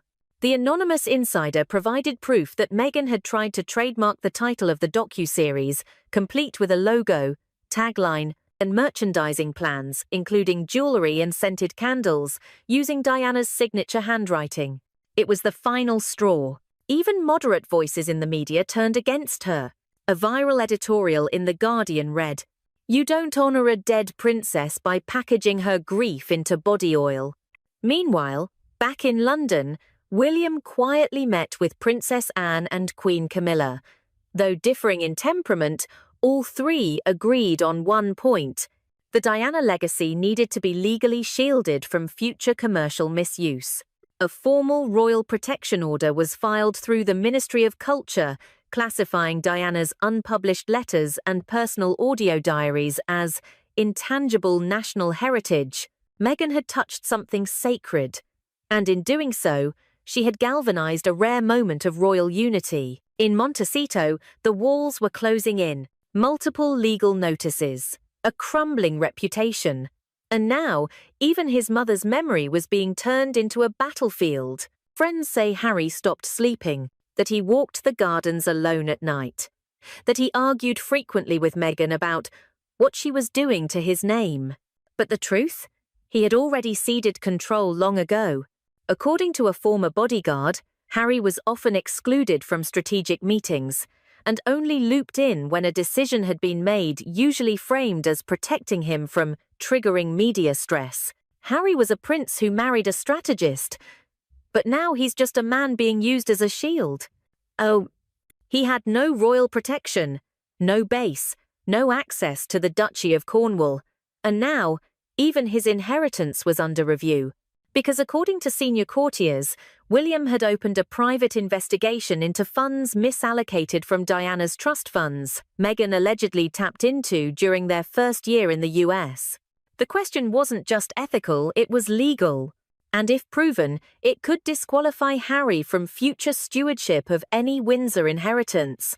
And with ruthless precision, everything Harry and Meghan had ever received from the royal system, material or symbolic, was being taken back. At the top of the list, Frogmore Cottage. Originally gifted by Queen Elizabeth II in 2018 as a sanctuary residence during Harry and Meghan's transition into married royal life, the Windsor property had undergone a £2.4 million taxpayer-funded renovation money, which the couple later reimbursed after stepping back from duties. But with their Duke and Duchess titles now stripped, their legal right to remain tied to the estate evaporated. And this time, there would be no transition period. A palace aide confirmed. Frogmore is being prepared for reassignment. Security access has been revoked. Remaining personal effects have been boxed. The message was clear. No badge, no base. Sources say William, now overseeing estate matters under the Duchy of Cornwall, personally authorized the reassignment request. According to one royal land planner, Princess Eugenie has quietly been offered short-term access to the property during her pregnancy recovery. Harry wasn't consulted. He simply received an updated inventory log and a 21-day deadline. But property wasn't the only casualty. Also revoked under the Crown Privilege Reassessment Act was Harry's access to the Windsor Vehicle Registry, specifically the custom-armoured Range Rover gifted for royal overseas engagements, and the Jaguar XJ from the Queen's State Fleet, once granted to Harry as a personal courtesy. These vehicles, long associated with working royals, are tracked, maintained, and insured through royal security budgets. But now that Harry and Meghan were non-working and non-titled, all costs were deemed unjustifiable. The cars were collected quietly at night from a private holding garage in Berkshire, triggering a furious phone call from Harry to his father, which, insiders say, Charles refused to take. According to leaked text transcripts from a former valet, Harry allegedly wrote, "You're stripping me of everything but the blood in my veins." To which a palace insider reportedly replied, "Then behave as if it matters." Of all the removals, the most personal came from the Crown Jewels archive. Meghan had, in 2018, been granted conditional access to select items from the Queen's secondary jewellery collection, mostly brooches, pearl earrings, and a single sapphire bracelet often worn during state visits. But following her attempts to trademark the Duchess of Sussex for a skincare line in the US, those privileges were formally revoked. A palace spokesperson confirmed the move. The Crown's material symbols are not available for individual commercial gain. The timing was brutal. Meghan had already launched an early marketing campaign around her new line, Archie Duchess, claiming it was inspired by royal tradition and modern grace. But without the name or the visual symbols, the trademark was suspended by US regulators after a challenge filed by a UK legal delegation. According to filings, William personally signed off on the legal brief, marking the first time he had directly intervened in a transatlantic commercial matter involving Harry or Meghan. Legal experts called the move unprecedented. But for William, it was about precedent. If you allow the crown to be monetized once, an advisor noted, you can never contain it again. Behind the scenes, Meghan was reportedly furious. One Montecito neighbor described her as smiling for the cameras but unraveling behind closed doors. Former podcast staff leaked that she had become obsessed with comparing branding strategies to Kate's and tracking social media. Mentions per minute. She's not coping, one insider revealed. She didn't think they'd go this far. The truth? Meghan had built an entire media empire on one thing: royal proximity. Without it, Archewell risked brand collapse, investor retreat, and cancelled partnerships. And Harry? He watched it all crumble, a man caught between memory and media, between loyalty and legacy, between a mother's grave and a wife's grasp. He wanted peace. But the crown had made its decision. The message from William was loud and clear. If you want no title, you'll live with the truth of what that means. What? And for the first time, Harry finally understood. A prince without a purpose is just a headline waiting to fade. At 9:08 a.m. Pacific time, an emergency meeting was held in a Montecito boardroom. Meghan Markle, flanked by 2 legal advisors and her chief brand strategist, had just received the one email she had feared most. Trademark opposition filed United Kingdom government representative.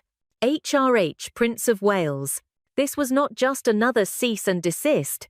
This was William, the future king, invoking sovereign rights to block the use of Duchess of Sussex on all commercial branding globally, citing violation of royal charters and public service misrepresentation clauses. For Meghan, this was more than a legal threat.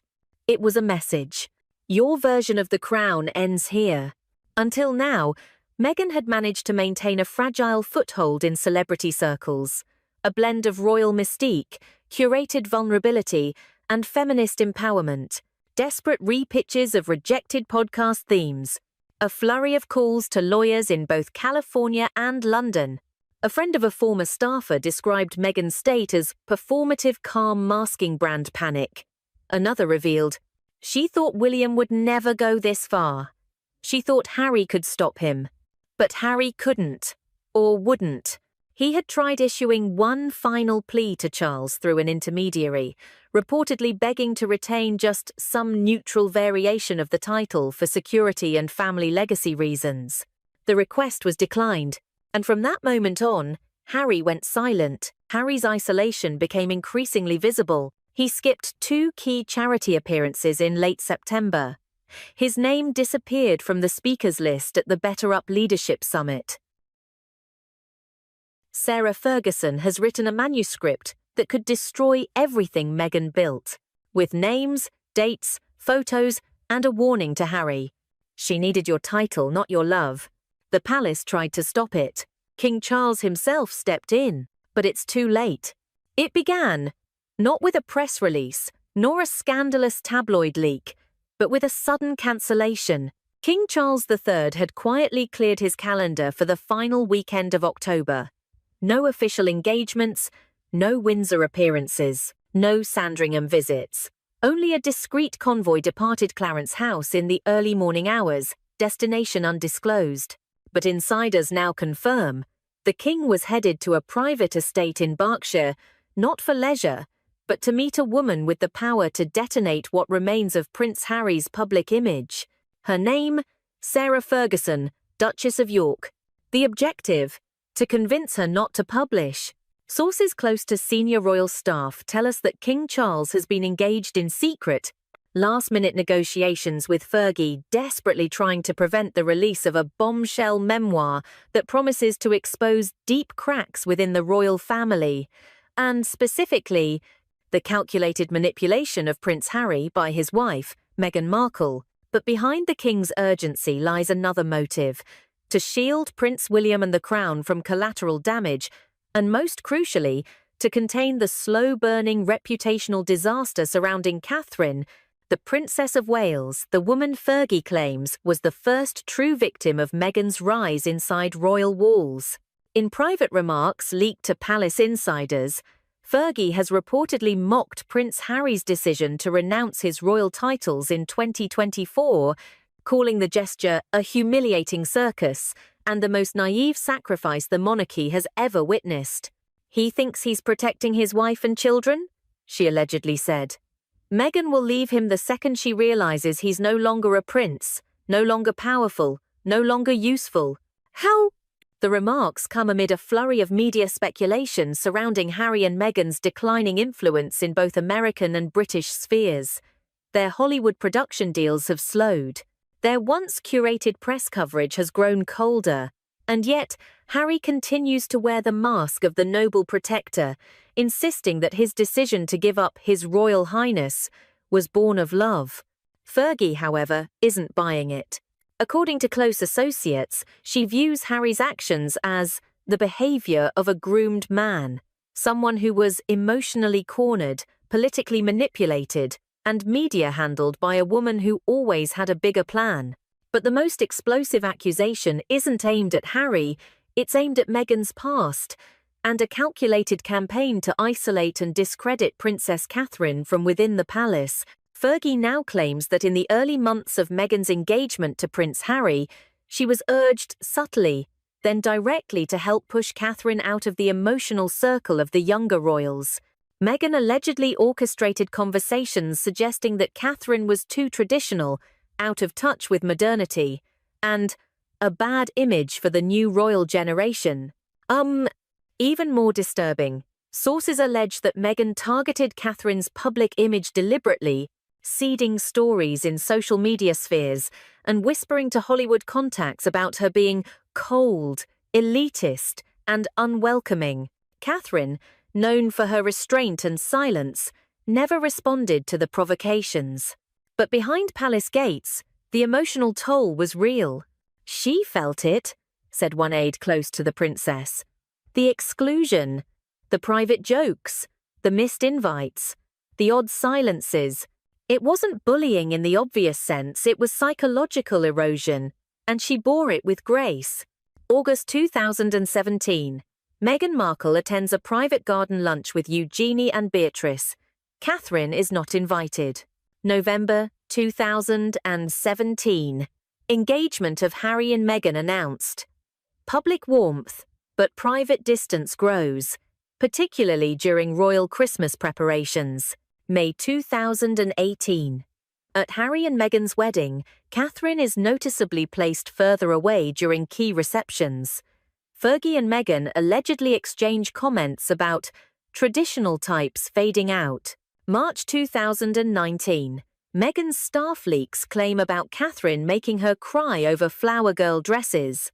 Later, Meghan reverses the story in an Oprah interview, blaming Catherine instead. December 2019.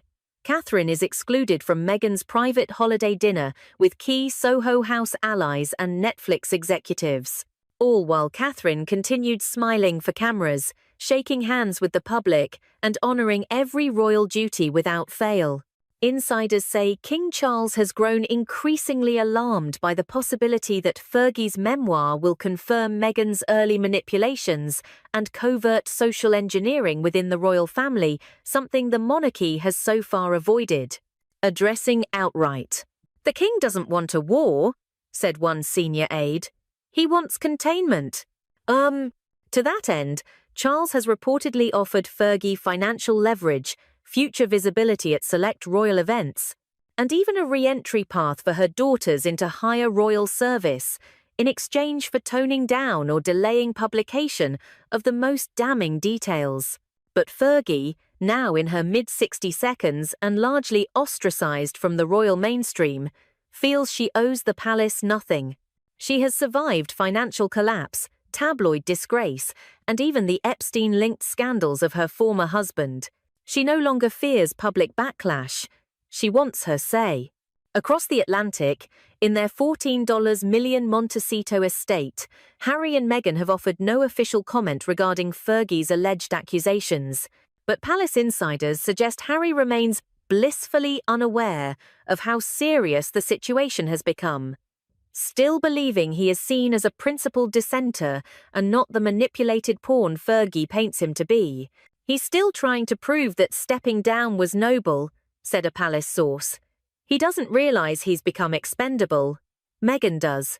And as Charles races against time to contain the fallout, one question now haunts the House of Windsor. What happens when the man who gave up everything to protect his family discovers his family was the thing being protected from all along? By the time Meghan Markle stepped onto the stone walkway of Kensington Palace as Prince Harry's fiancée in late 2017, she was already being framed by headlines as a modern Cinderella, a self-made woman, a humanitarian actress, and a beacon of diversity. But as Sarah Ferguson prepares to lift the veil in her tell-all manuscript, an entirely different portrait is beginning to form, one not of fairy tales, but of strategy, image control, and elite manipulation. Meghan didn't stumble into royalty, Fergie reportedly writes.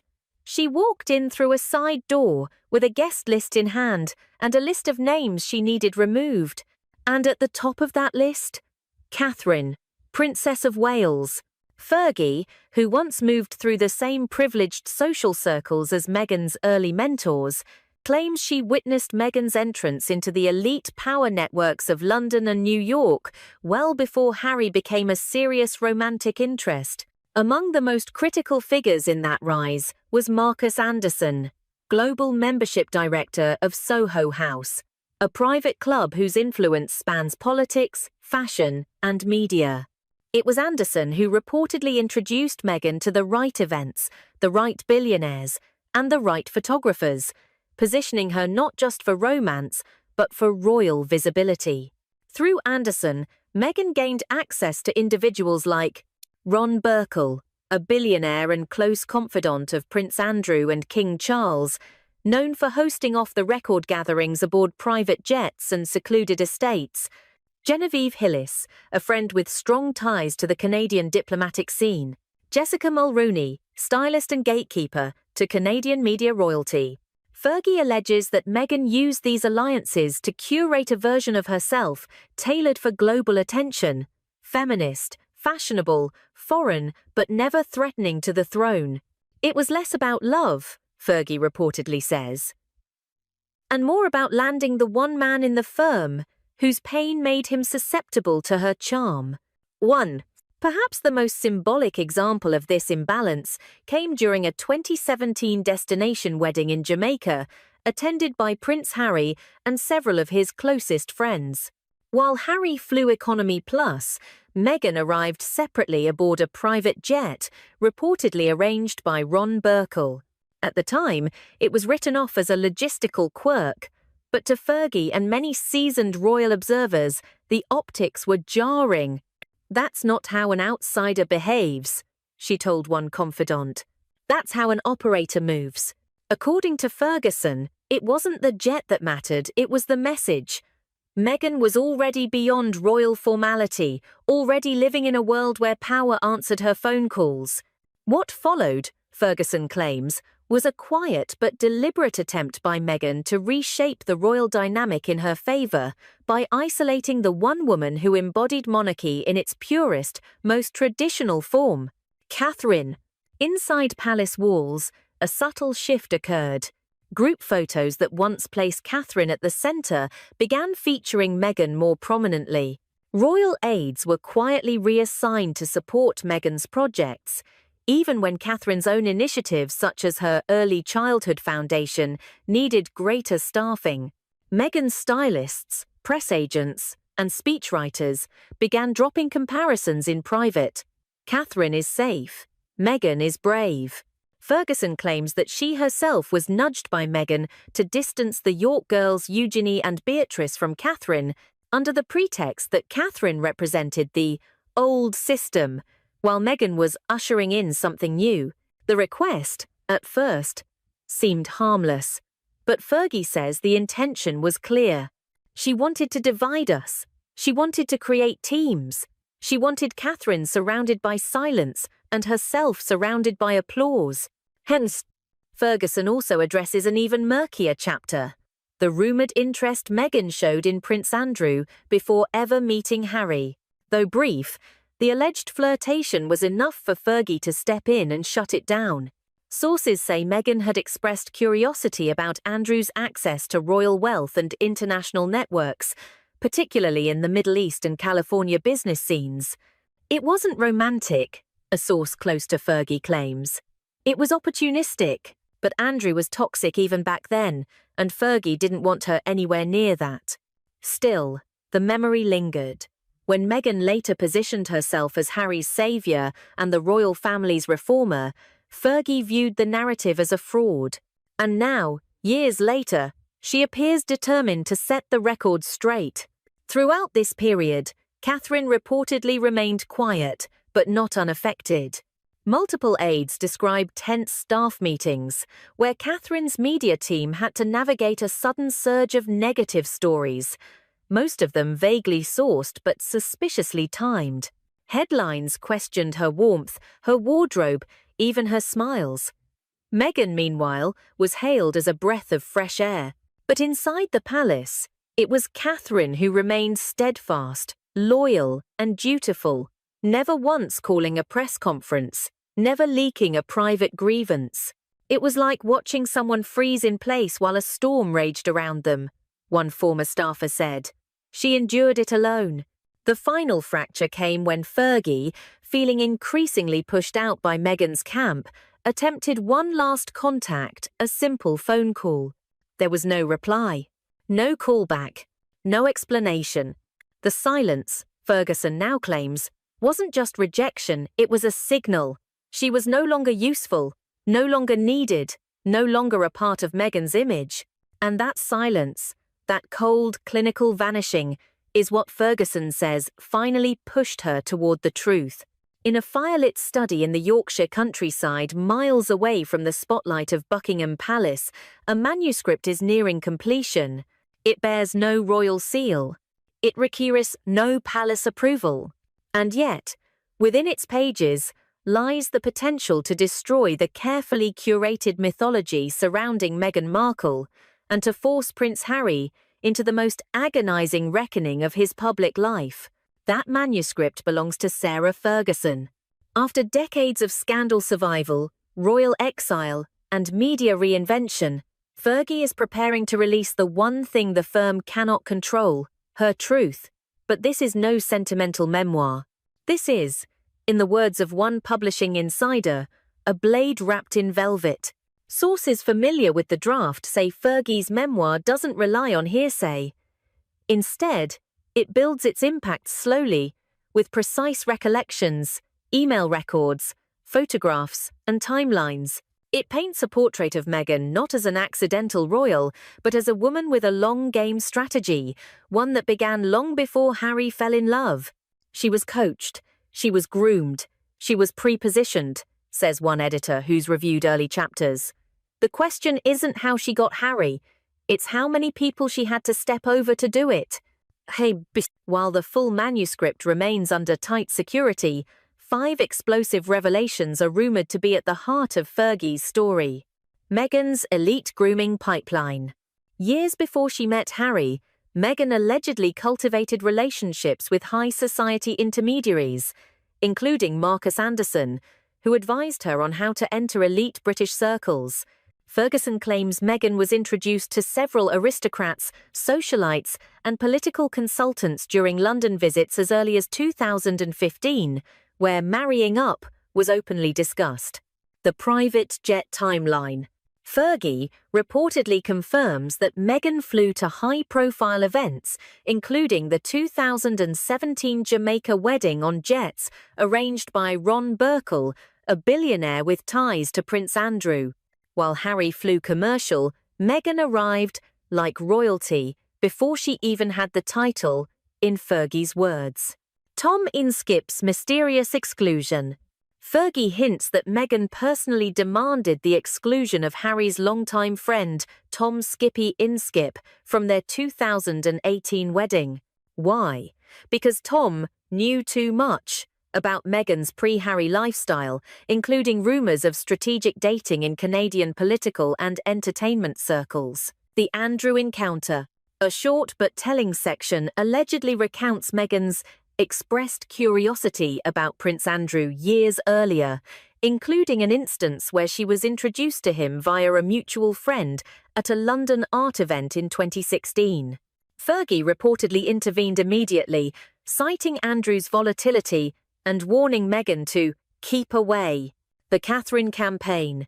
The most damning chapter details Meghan's alleged efforts to isolate Catherine socially, emotionally, and publicly. Using media contacts, stylists, and even joint engagements, Meghan is said to have engineered moments designed to subtly undermine Catherine's image, from accidental photo angles to awkwardly timed press leaks. The memoir doesn't hold back on its predictions for the future either. Fergie, in what sources describe as her most chilling passage, directly addresses Prince Harry. You gave up your crown, your country, your comradeship for a woman who needed your title, not your love. And when that title is no longer useful, she will leave. The same way she left me. The same way she left everyone. This, perhaps more than any detail, has shaken Buckingham Palace to its core. Because for the first time, a senior royal insider is not just implying manipulation, she's forecasting betrayal. With the manuscript nearly complete, King Charles is now weighing the unthinkable, allowing Meghan to become the scapegoat, the sacrificial lamb, in order to shield the monarchy from further scrutiny. Insiders say the king is privately furious with Harry, not just for the past, but for his continued delusion that he's doing something noble. Harry thinks he's the knight in shining armor, one aide told us, but the armor's rusted, and the war he's fighting is a mirage. Charles's team of advisors at Clarence House and Sandringham is now reportedly divided. Some favor a total media counter-offensive if Fergie's book lands. Others believe the monarchy should let the storm pass and quietly allow Meghan to absorb the hit, clearing the board for William and Catherine to take full control of the next royal era. But time is running out. The manuscript is slated to go to print by early January 2026. Meanwhile, Harry remains increasingly isolated, both from the royal family and the inner elite circles that once embraced him. His recent interviews aired on American podcasts still speak of love, loyalty, and healing. But behind the scenes, Hollywood is cooling. Major streaming platforms have reportedly passed on his recent pitches. Meghan, meanwhile, is said to be pursuing solo ventures in media, fashion, and memoir. He's fading, one West Coast publicist said bluntly. She isn't. That tells you everything. While the storm swells, Princess Catherine has remained entirely silent, her recent public appearances limited to Remembrance Day ceremonies and charity visits in Norfolk. Yet in her stillness, she has grown even stronger in the public eye. While the world speculates on Harry's implosion and Meghan's potential downfall from Sarah Ferguson's looming memoir, the real storm is brewing inside Buckingham Palace itself, and it's not Meghan who worries the senior courtiers most. It's the growing silence between the two brothers who were once inseparable. According to palace aides, Prince William has entirely ceased private communication with Harry since March 2025, when Harry issued a public statement defending Meghan's independence after she was accused of back-channeling with luxury brand executives during King Charles's Commonwealth address. That was the final straw. William isn't just disappointed, one source said. He's done. He sees Harry as compromised emotionally, politically, and strategically. The Prince of Wales has reportedly made clear that any future reconciliation would be institutional, not personal. He believes Harry's choices have put the monarchy at risk, and the potential fallout from Fergie's memoir only cements that view. Behind closed doors, William is fully aligned with Princess Anne and Lord Chamberlain advisors, pushing for a post-Meghan monarchy streamlined, scandal-free, and loyal to legacy. And then there's Queen Camilla, often overlooked, rarely quoted but never idle.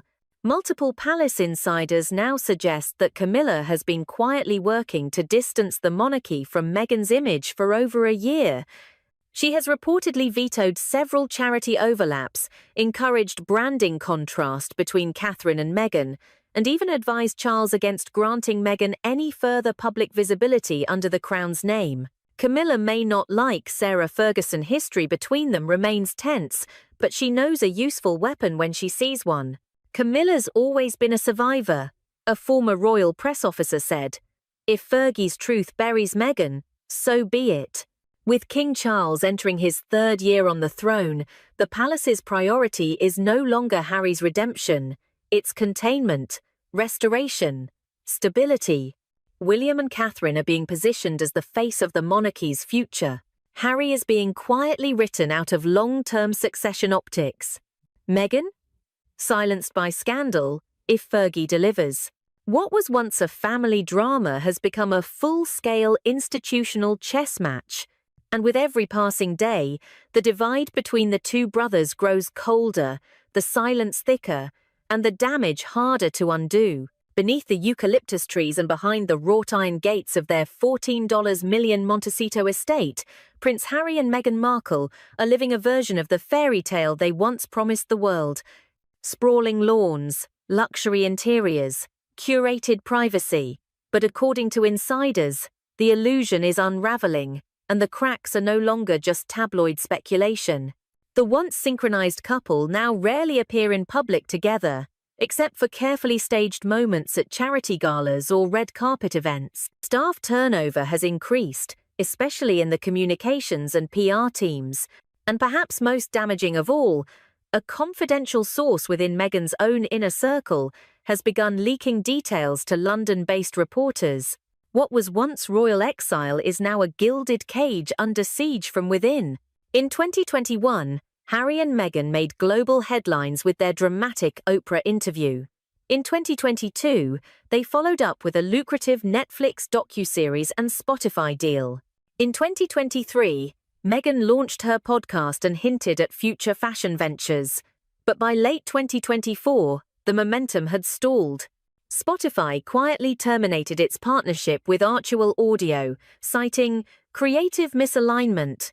Netflix shelved Meghan's planned children's series in development limbo. Archuel Foundation's annual impact report in 2025 showed a 47% drop in donor contributions, raising eyebrows among non-profit watchdogs. Inside the mansion, Harry is reportedly growing restless, retreating into late-night reading, video calls with ex-military friends in the UK, and solo hikes in the Santa Ynez Mountains. He misses the mission, one former staffer confided. He thought he was building a new empire, but it's feeling more like an echo chamber. Until now, Meghan has kept a tight, loyal inner circle centered around Hollywood publicists, stylists, activist allies, and Soho House alumni like Marcus Anderson. But in early November 2025, a London-based royal journalist received an encrypted file that included internal calendar notes, styling budgets, and email fragments suggesting strategic efforts to reshape public memory of Meghan's royal years. The journalist traced the leak to a disillusioned former advisor, someone who worked closely with Meghan on her brand development from 2020 to 2024. Meghan didn't want to tell her story, the source claimed. She wanted to rewrite everyone else's. Among the most explosive contents of the leak, evidence of intentional distancing from Catherine, including instructions to exclude her from certain media framing. Lawyers were consulted. A short-term media freeze was advised, no interviews, no unscripted appearances, no social posts. But despite legal warnings and NDA threats, Meghan is increasingly paranoid, according to a staff member still on payroll. She checks press hits every hour, the source said. She's furious at Fergie, but even more scared of what else is coming. That else, many believe, is not just the memoir, it's Harry himself. While Meghan races to protect her brand, Harry is reportedly slipping further into isolation. He's begun reconnecting with royal contacts, including former aides of Queen Elizabeth and even Princess Eugenie, raising eyebrows in both London and California. He's starting to ask questions, one UK source said, about the past, about what was true, about who said what. At a recent veterans event in San Diego, Harry attended alone, notably without any Archwell camera crew. He made no social media post, gave no speech. He just stood, quietly, with his medals. Insiders say he's begun rereading his own memoir, Spare, with a sense of detachment and perhaps regret. He's beginning to wonder, the source added, if he was defending the wrong person all along. Despite maintaining appearances at upscale fundraisers in Los Angeles and environmental panels in San Francisco, Meghan is no longer untouchable. Her allies are quieter. The phone calls are fewer. Former collaborators, once eager to align their brand with hers, are now waiting to see how the Fergie fallout lands. Public sentiment is shifting too. A recent UK poll found 61% of respondents support Princess Catherine over Meghan in any royal disagreement. In the US, Meghan's favourability has dropped 12 points since July, according to one media analytics firm. The House of Windsor had made its choice not to shield Meghan, nor to challenge Fergie. It would endure the fire. And when the smoke cleared, the crown would rest where it belonged on those who had remained loyal. By now, the public had sensed the shift. For nearly 8 years, Catherine, Princess of Wales, had endured whispers, slights, rumours, and calculated exclusion. She had smiled through Oprah specials, tabloid headlines, and weaponized fashion columns. Through it all, she had remained quiet, but not unseen. And now, as Meghan's image teetered and Harry's credibility waned, Catherine stood taller than ever. At the recent Remembrance Day ceremony, she wore a single red poppy, a minimalist choice that drew praise across political and generational lines. Prince William has quietly appointed her to lead 2 key patronage transitions from the late Queen Elizabeth's legacy, a symbolic endorsement of her stability and permanence. Meanwhile, Sarah Ferguson is preparing for the public chapter of her comeback. A BBC interview is scheduled for mid-December, followed by appearances on Panorama and France, 2-4. Fergie's team has rejected any tabloid serialization deals. She's not selling scandal for money, she's offering a reckoning for survival. In the manuscript, she paints herself not as a heroine, but as a witness and a woman manipulated by proximity, first by the firm, then by Meghan Markle. She made me feel needed again, Fergie writes. Until she didn't. Her chapters on Catherine are remorseful, she admits participating in subtle exclusion tactics, pressured by Meghan, and now regrets it deeply. Catherine did nothing but smile. One line reads, "We turned that smile into a weapon. And for what? Ambition? Approval?" As the palace positions itself behind William, Catherine, and the next generation, Prince Harry stands in exile, not just geographically, but emotionally. Sources say he has read leaked excerpts of Fergie's book. He is said to be stunned, particularly by passages that suggest Meghan planned her ascent with precision and used the emotional wounds of his mother's death as an entry point. The palace will not fight to rescue him. In a private family meeting held at Balmoral 3 days before the Fergie manuscript arrived, King Charles summoned his top 3, Prince William, Princess Anne, and Queen Camilla. The topic was simple. What line do we protect? Camilla suggested silence. Anne, famously blunt, said, "We protect the crown, not the mistakes." William remained quiet for most of the meeting. But then he said this, "Let the book come. We stand on truth." And the world, watching from California to Canberra, now sees what the palace refused to admit for years. This was never about love. It was about legacy. And legacy has made its choice. They said the walls of Royal Lodge had seen everything: scandal, triumph, betrayal. But on a rain-soaked morning in Windsor, one envelope shattered every secret ever kept inside those walls. Thick cream paper, crimson wax, the royal crest pressed so deeply it seemed to bleed. And inside it, a sentence so cold, so absolute, that even the Duke of York, once untouchable, went pale. This is the story of the letter that should never have been seen. The sun hadn't risen fully when the envelope was delivered. The footman who carried it later swore he felt a strange heaviness, radiating from it like the paper itself knew the damage it was about to unleash. Royal Lodge, normally wrapped in its quiet cocoon of privilege, seemed to hold its breath. Andrew was in his study when the knock came. He barely looked up, muttering a distracted, "Just leave it there." Only when he noticed the wax seal did he freeze. That seal wasn't used for casual royal communication. It was used when the king wanted absolute authority, when the king wanted silence, when the king wanted obedience. He reached for the envelope, hands stiff. The tearing of wax echoed through the room like a gunshot. Inside lay a single sheet of heavy parchment. No flourish, no warmth, nothing resembling brotherly sentiment. Just 12 words. His Majesty requests your immediate cooperation in the matter at hand. Not tea. Andrew felt the blood drain from his face. The phrasing was unmistakable. Not a plea. Not an invitation. A verdict. The room felt smaller, the air thicker.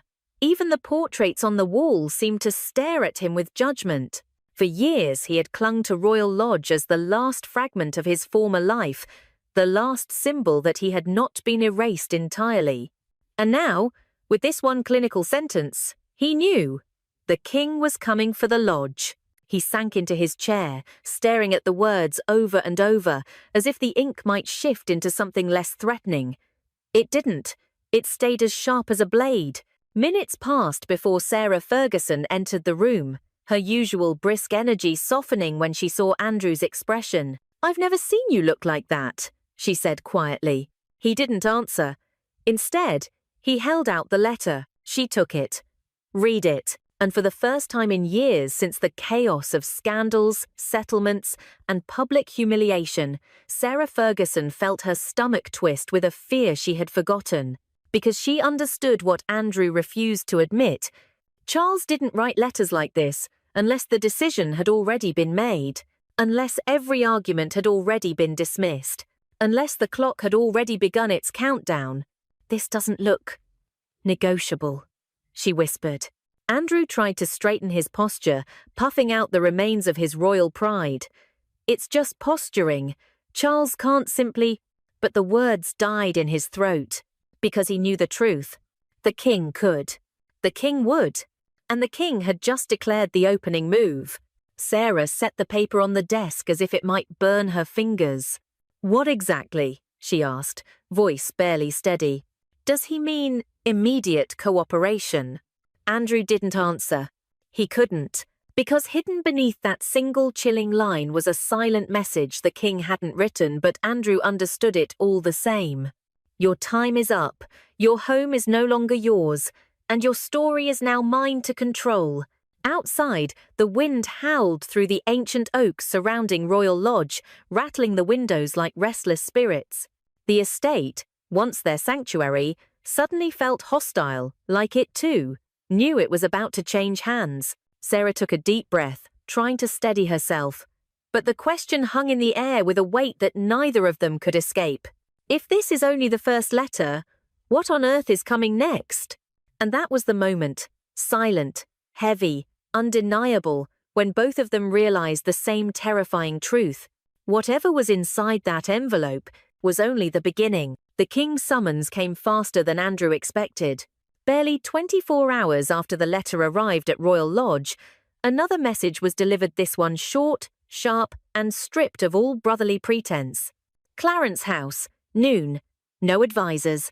It wasn't a request, it was an extraction. Andrew arrived early, hoping the empty corridors of Clarence House might soften his nerves.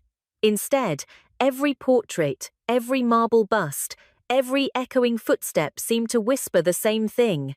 "You are no longer one of us." A steward guided him to a private drawing room, then closed the door behind him with a soft click. Andrew swallowed.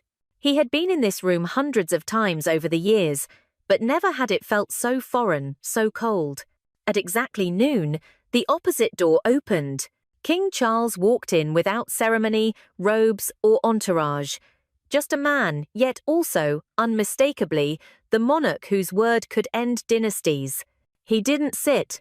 He didn't smile. He simply looked at Andrew as if weighing a burden he'd carried far too long. "Let's begin," Charles said. Andrew cleared his throat. "If this is about the letter, it is about everything," the king replied. The silence that followed was suffocating. Andrew finally forced himself forward, clinging to the only weapon he believed he still had, the law. "I hold a 75-year lease, personally approved by our mother. You cannot simply remove me." Charles exhaled slowly, the way a parent might when hearing a child repeat a lie they wish were true. "You misunderstand," he said. "I'm simply informing you of the timeline." Andrew blinked. "Timeline? You will leave Royal Lodge within a year." The words hit like a hammer. Andrew's jaw tightened. "You can't force me out. The lease." "The monarchy," Charles cut in, "cannot afford the spectacle you insist on dragging behind it." That sentence sliced through Andrew's defenses. His posture stiffened, pride rising like a wounded animal. "Is that what this is to you? A spectacle? I am your brother." "And I am your king," Charles answered calmly. The room fell ice cold. Andrew's desperation sharpened. If legal argument failed, he would go for the jugular, the one thing Charles hated most, reminders of his own past. "You talk of damage," Andrew said, voice low, trembling with bitterness. "Have you forgotten your scandals? Your phone calls? Your affairs splashed across every tabloid? You were forgiven. Why can't I be?" The attack hung in the air like toxic smoke. For a moment, Charles didn't respond. He simply looked at Andrew, really looked at him, as if seeing not the man he once knew but the consequences of decades of entitlement and refusal. When he finally spoke, his voice was quiet, quiet enough to be deadly. "Because I learned from mine." The words were a guillotine. Andrew froze. Whatever comeback he had prepared collapsed. He stared at Charles, stunned because it was not anger he heard in the king's voice, but something far worse. Finality. Charles turned away, signaling the conversation was over. "The era of protection is finished," he said. "You will comply, or you will face a level of scrutiny you are unprepared for." Andrew felt the blood drain from his face. For the first time in his life, he realized that Charles was not bluffing, not wounded, not conflicted. He was resolute. As the king reached the door, Andrew forced out a hoarse whisper. "So, that's it then?" Charles paused, hand on the doorknob. He didn't turn back when he answered, "The game is over, Andrew." Then he left, closing the door behind him with a soft, devastating click, a sound that echoed through the empty chamber like a funeral bell. Outside Clarence House, Andrew stepped into the grey London light hollow-eyed, shoulders slumped. Reporters waiting across the street snapped photos, but he didn't lift his head.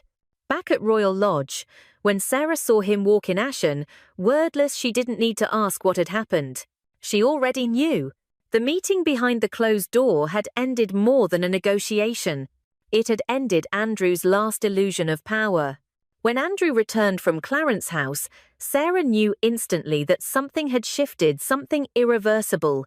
He didn't speak. He didn't rage. He didn't even pour a drink. He simply sat down, staring at nothing, like a man watching the last ember of his life flicker out. But Sarah Ferguson had never been one to sit quietly in the dark. All her life, she had survived by reading people journalists, palace courtiers, producers, even her own ex-husband. She could maneuver, charm, negotiate, twist narratives to her advantage. That was her armor. That was her weapon. And that, she believed, might save them now. But she was wrong, because the next move did not belong to Andrew. It belonged to Charles. The phone rang just after dawn. Andrew was not yet awake, or if he was pretending not to be. Sarah reached for the phone, assuming it was a friend checking in, or a staff member asking about the morning schedule. Duchess Ferguson speaking. "Her Grace," came the voice on the other end, sharp, crisp, unmistakably official. "His Majesty requests to speak with you directly." Sarah sat up straighter. "With me?"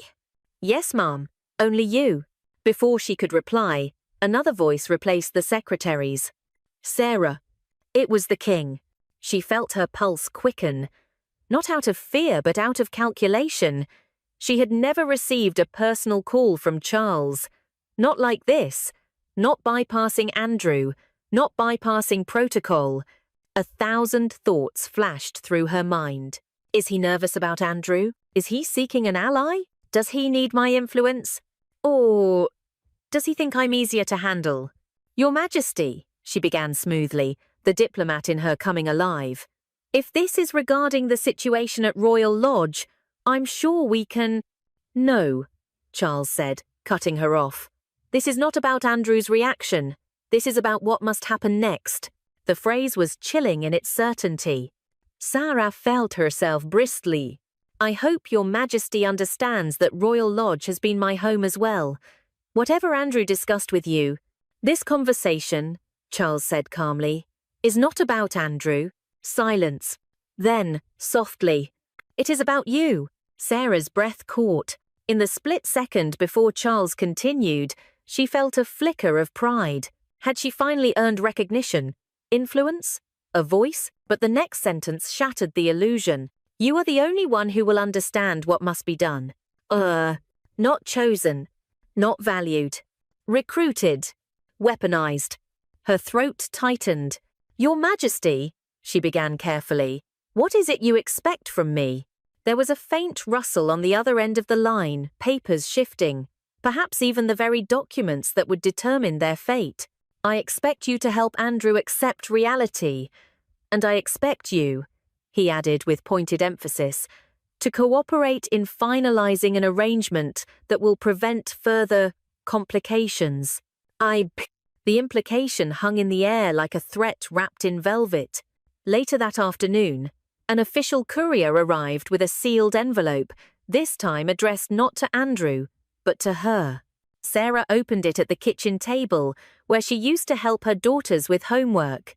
The contrast felt cruel. Inside was a summary of the terms being suggested, terms Andrew had not been shown. 2 smaller properties. Privately managed. Financial oversight transferred away from Crown Estate. All maintenance guaranteed. But beneath the practical logistics was the line that turned her blood to ice. In exchange, both parties will agree to a comprehensive non-disclosure contract, binding in perpetuity. Perpetuity. The word felt sharp enough to cut. No interviews. No memoirs. No documentaries. No private briefings. No anonymous leaks. Not even after death. She felt the room tilt slightly. This wasn't a relocation. This was erasure. But Sarah was Sarah. And Sarah never folded. She reached for her phone, ready to call her solicitor, prepared to negotiate, to counter, to turn this into a deal that benefited her as much as it did the Crown. Before she could dial, her phone buzzed another message.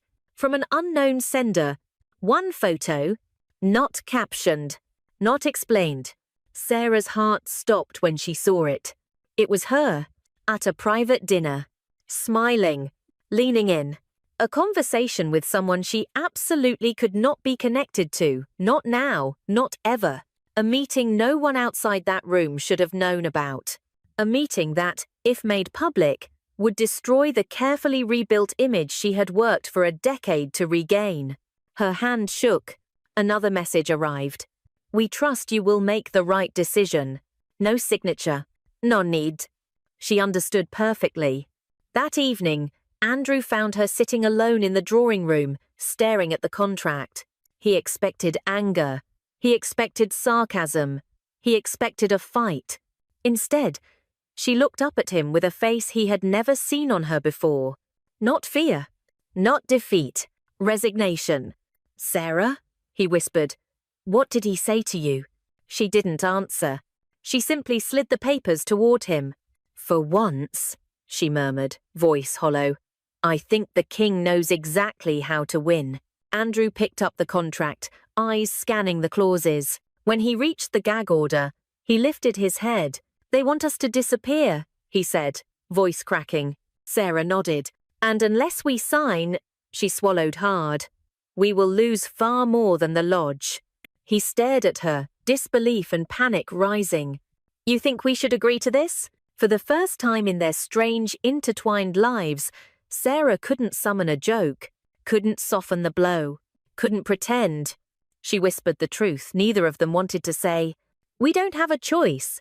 And that was the moment Andrew understood. The king had not outmaneuvered him. He had outmaneuvered her. And once Sarah fell, the game truly was over. The meeting room at Clarence House was silent. Too silent. The kind of silence that feels engineered, crafted, sharpened. A senior palace official placed the document on the table with the same reverence one might give a royal decree, because in truth, that's exactly what it was. The contract was thick, dozens of pages, no warmth, no compromise, only control. Sarah stared at it, knowing instantly that this was not an agreement. It was a sentence. The heading alone was chilling. Confidentiality, conduct, and perpetual silence agreement. Andrew squinted at the pages, not fully grasping what he was reading. But Sarah understood. Every line, every clause, every trap. There were no loopholes, no ambiguities. This was the Crown's version of a muzzle one, engineered by centuries of legal refinement and royal paranoia. Clause after clause stripped them of everything. No memoirs, no television interviews, no written reflections, no private notes shared with trusted sources, no anonymous briefings, no audio recordings, diaries, or unfinished books, no communication with publishers, biographers, or journalists, no reference to internal royal matters ever. And then the line that turned Andrew's hands clammy. "This obligation extends beyond the term of natural life," Sarah whispered, as if saying it too loudly might summon something dark. "They want silence after death." Andrew blinked, stunned. "That's not possible." But Sarah shook her head. "Oh, it's possible. It's the palace. They wrote the rules." The clause continued. "All personal writings, journals, notes, or unpublished manuscripts become the property of the reigning monarch and may not be released, archived, referenced, or digitized without explicit royal approval." It was unprecedented. A gag order that reached beyond the grave.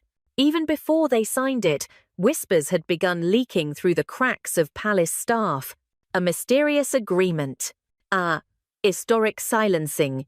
A deal too dark to be spoken of. Online forums buzzed with speculation. Commentators made dramatic YouTube thumbnails.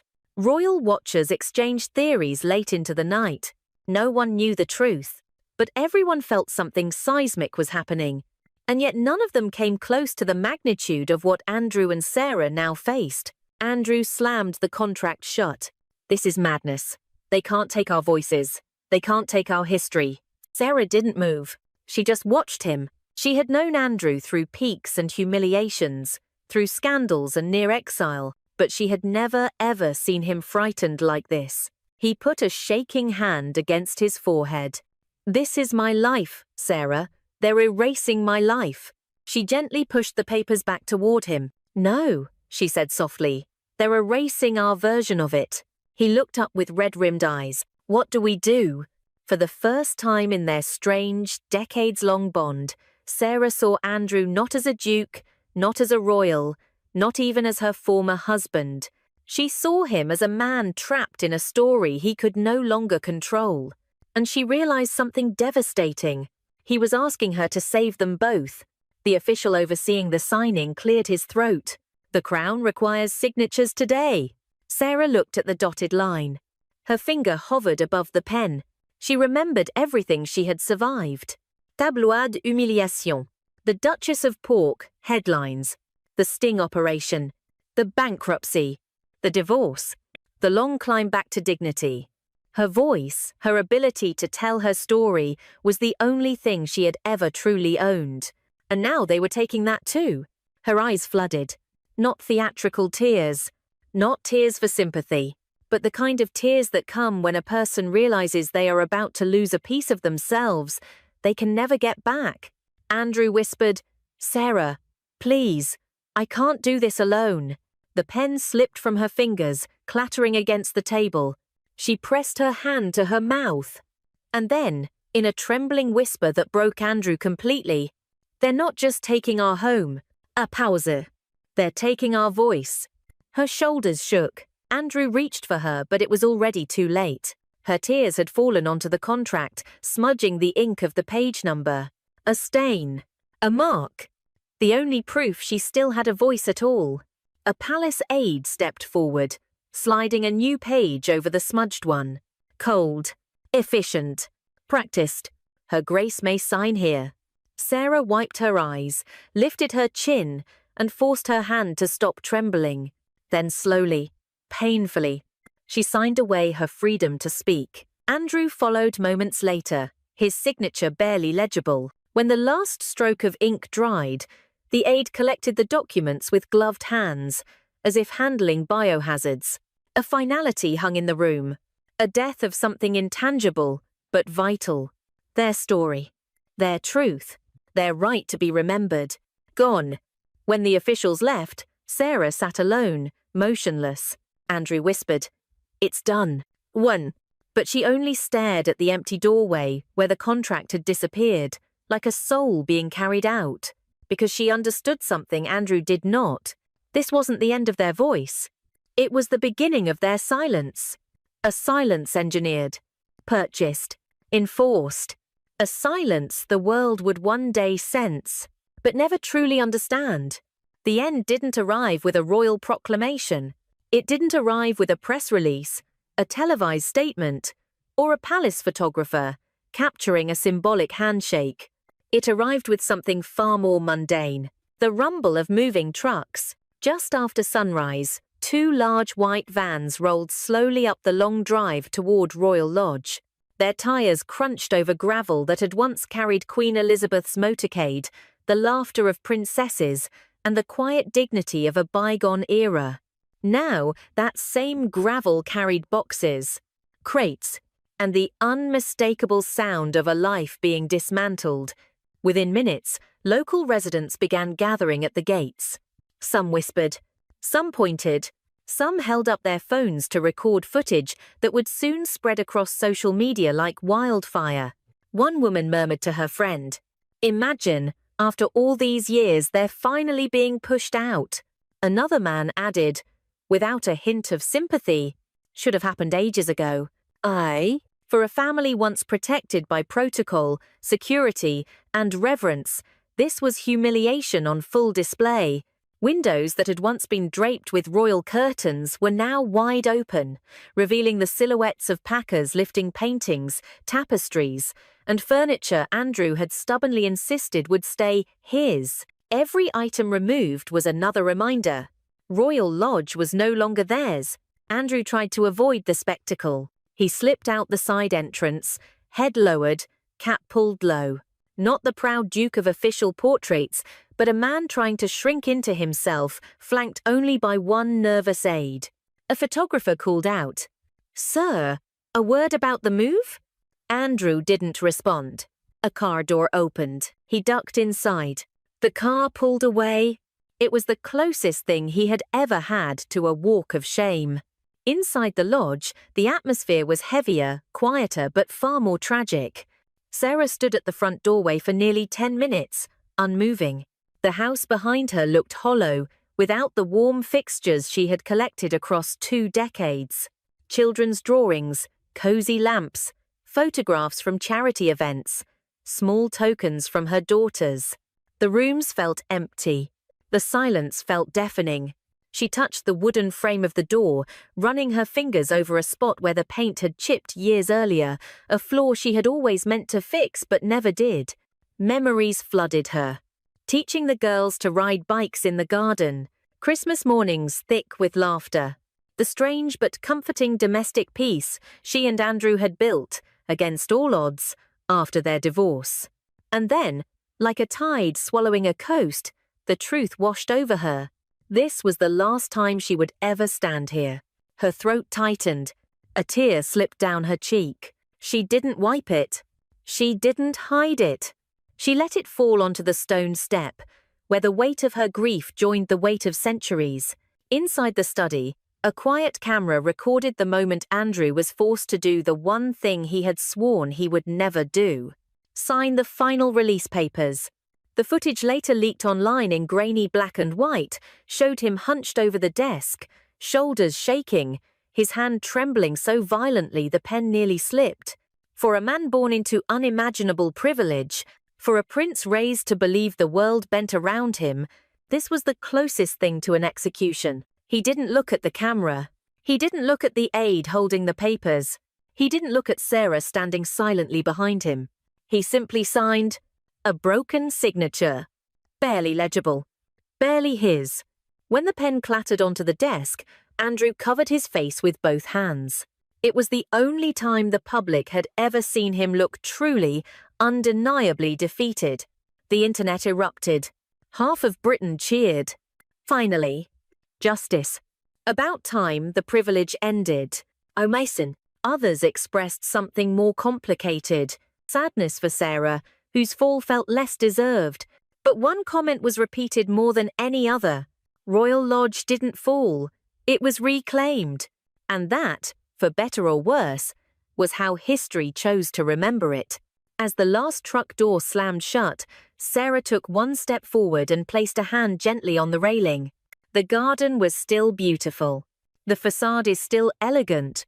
The estate is still majestic. But none of it belonged to her anymore. She whispered something too soft to record, too personal to share. Then she squared her shoulders, wiped her face, and walked down the steps toward the waiting car. Andrew followed, slower, hollow-eyed, a man moving through the ruins of his own legend. They didn't look back at the house, but the house, if walls could feel, seemed to watch them go with a cold, unblinking stare. The gate closed behind the car. The prince and the duchess were gone, and Royal Lodge, for the first time in 20 years, stood empty, a monument to the end of an era and the downfall of the people who once clung to it as their last stronghold. The days after their departure were strangely quiet. No statements, no interviews, no photographs, no sightings at charity galas or casual lunches in Mayfair.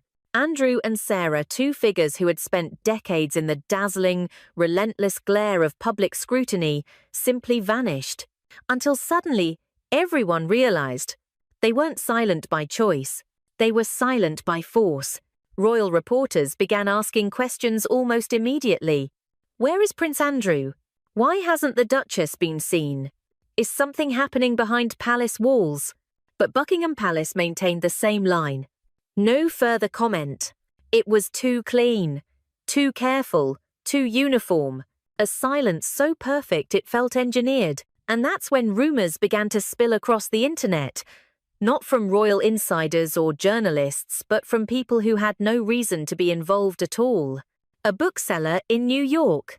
A journalist at a tabloid office. A retired royal aide who suddenly refused interviews. A ghostwriter who tweeted, then deleted, a single cryptic message. Some stories don't die, they're buried. The silence was closing in like a fog. One rumor gained traction quickly. Sarah Ferguson, known for decades as an obsessive diarist, had written journals dating back to the late 1990 seconds, every detail of her life recorded in neat handwriting. She wrote everything. Arguments, apologies, money troubles, deals, family secrets, royal conversations, especially royal conversations. But when movers packed up Royal Lodge, something strange happened. The boxes labelled personal journals never appeared on the inventory list. Some said the palace collected them. Others insisted Sarah hid them beforehand. A friend close to the Duchess claimed, "She's not careless. If she wanted a copy to survive, a copy survived." But no one knew for sure, because Sarah had signed away the right to ever speak of them. Then came the story that ignited global fascination. A former staff member, not a senior aide, not someone powerful, just a quiet figure who had served the York family for years, claimed that during the final week at Royal Lodge, Sarah had entrusted him with something, a single USB drive. Encrypted, unlabeled, never mentioned again. According to the rumor, she simply said, If anything happens to me, don't let this be lost. The staffer reportedly left the UK shortly after. No one knew where he went. Some believed the USB held her diaries. Others believed it held something far more dangerous, something that could shake the monarchy to its core. But again, no evidence. Just whispers, just fear, just questions. The next rumor came from across the Atlantic. An editor at a major US publishing house allegedly told colleagues that Sarah had once, months before the gag order, accidentally overshared details from royal life during a casual conversation. Nothing that could be printed at the time, but enough to make publishers salivate, enough to make Buckingham Palace panic, and enough to ensure that the gag order wasn't simply about protecting Andrew, it was about containing Sarah, containing her memories, containing her truth. The editor refused to comment publicly, but one remark leaked from inside the publishing meeting room. If she ever breaks that contract, the monarchy has a real problem. Inside the palace, officials pretended everything was calm. The crisis was resolved. Royal Lodge was reclaimed. The Duke and Duchess were settled. But insiders, the ones who spoke only anonymously, told a different story. They said the king was uneasy. They said Camilla demanded tighter monitoring. They said Prince William insisted on constant updates. Updates on people who were no longer working royals, no longer public figures, no longer relevant. Or so it seemed. Because the palace had bought silence. But silence has one fatal flaw. It can be broken. And a single breach, one diary page, one video, one conversation could unravel the entire arrangement.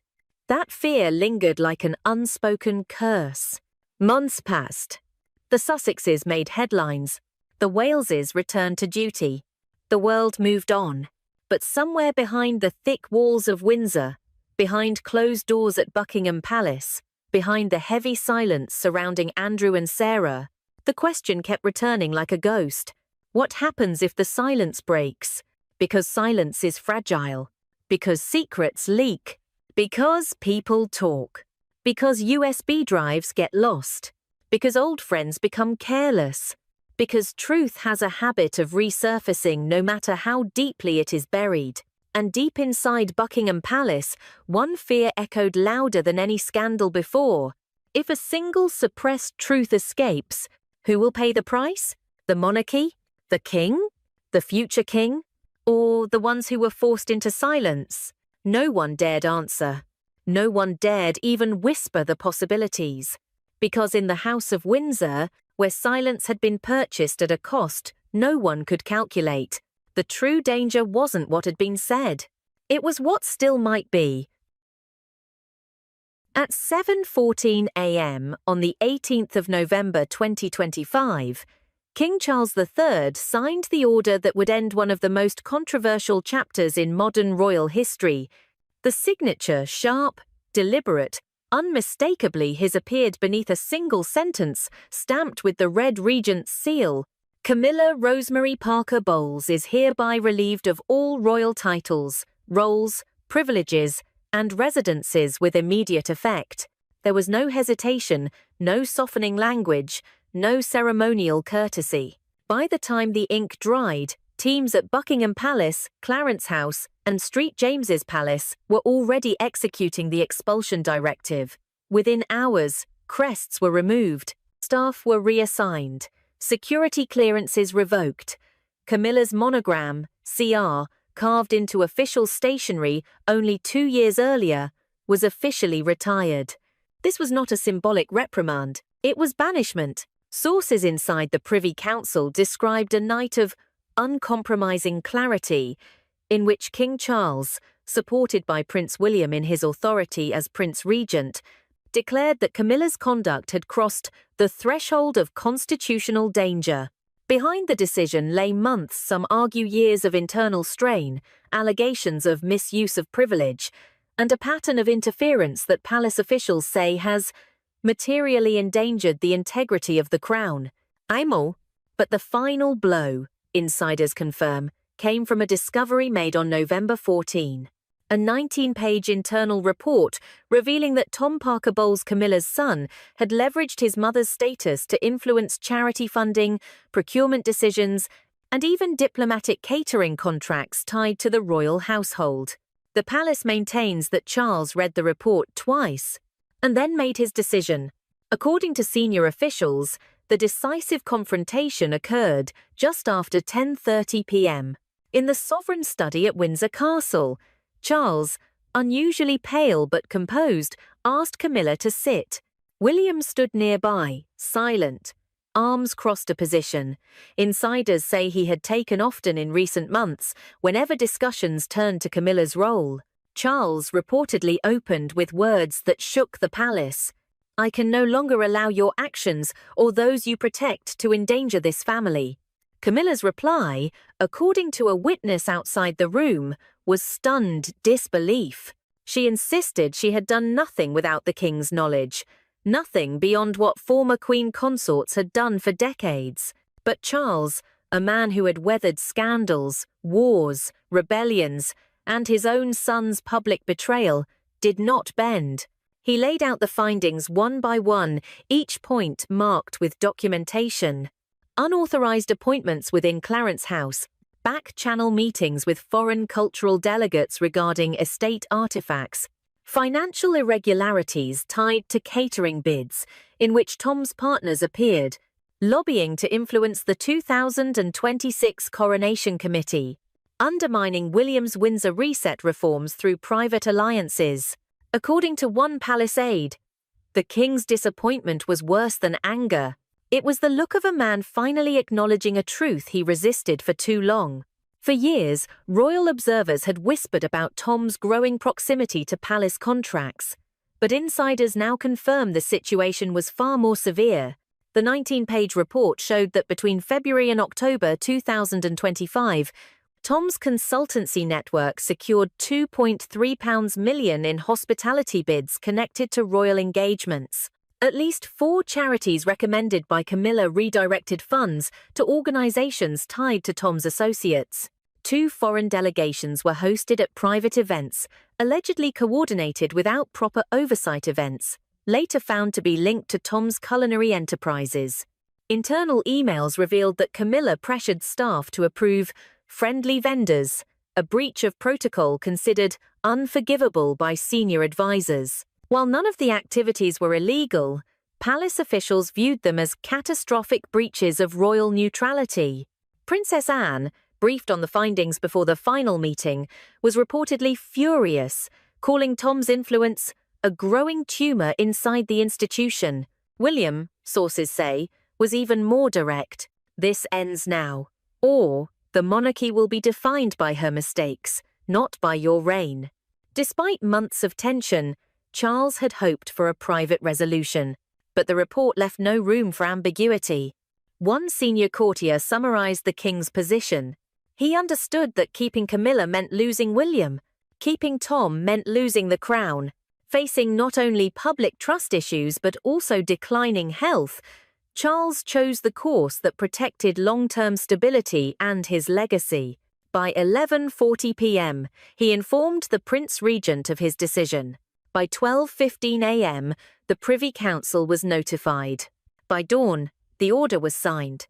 Camilla was given 4 hours to gather personal items before being escorted out of Clarence House. Her departure was described as ashen, stunned, and shaking but silent. The king's action, though devastating personally, has been described by constitutional scholars as the most decisive royal act since the 1936 abdication. For the first time in modern history, a crown consort was removed. A royal family member was expelled by decree. A future king, William, stood publicly aligned against the consort, and an internal scandal involving a consort's child triggered structural reform. The royal household is now preparing for the public announcement, expected to ignite global firestorms across the UK, the Commonwealth, and especially the United States. But one senior advisor puts it bluntly: the monarchy survived Andrew.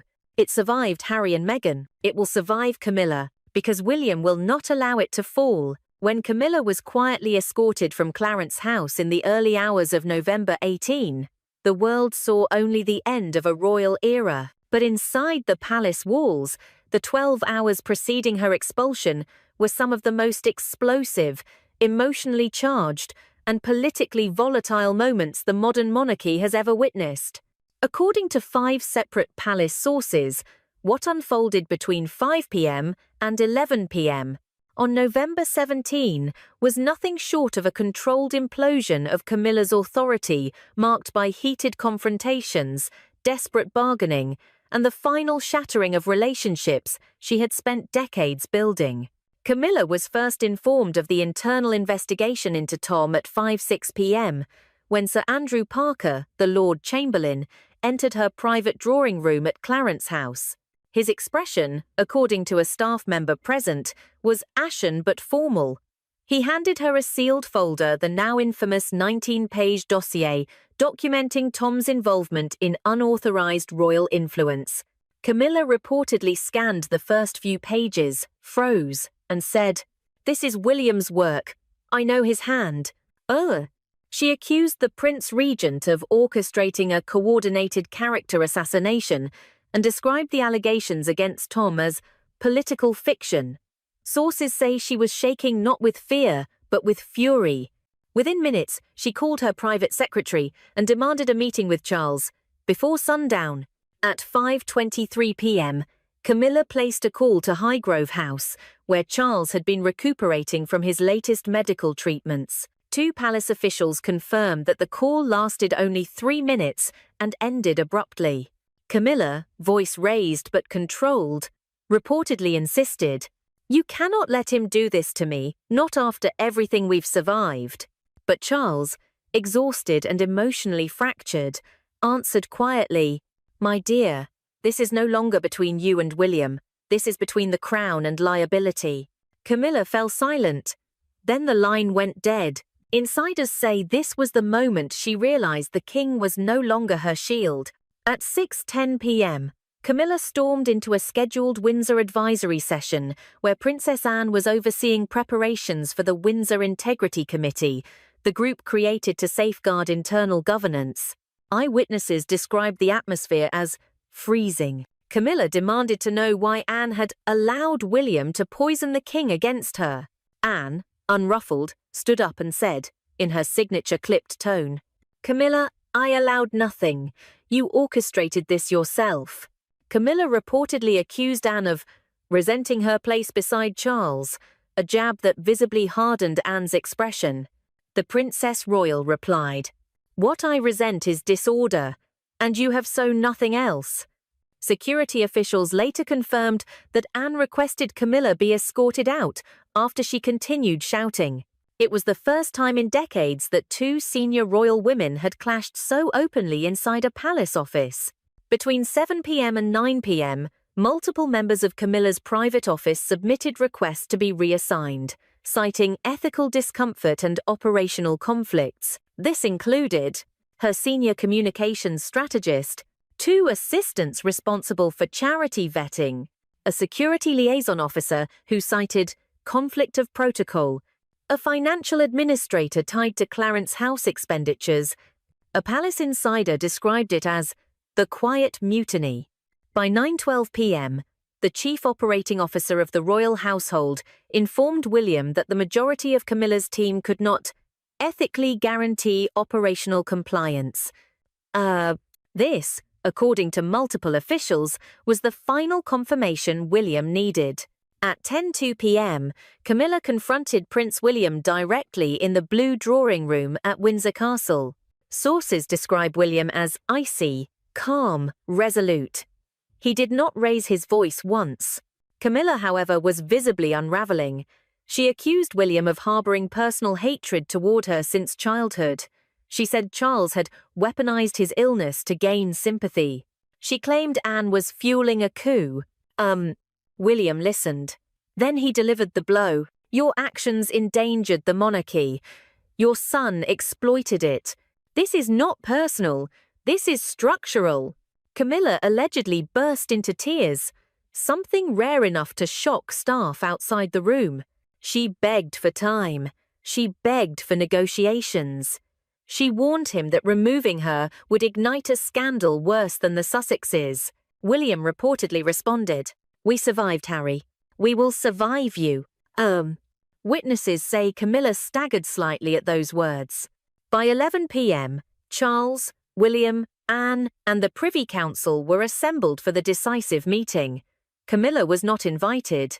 When the vote concluded at 11:47 p.m., the monarchy had officially severed its ties with a woman who had stood beside Charles for almost half a century. Minutes later, Camilla received the official order through a dispatched equerry. She did not reply.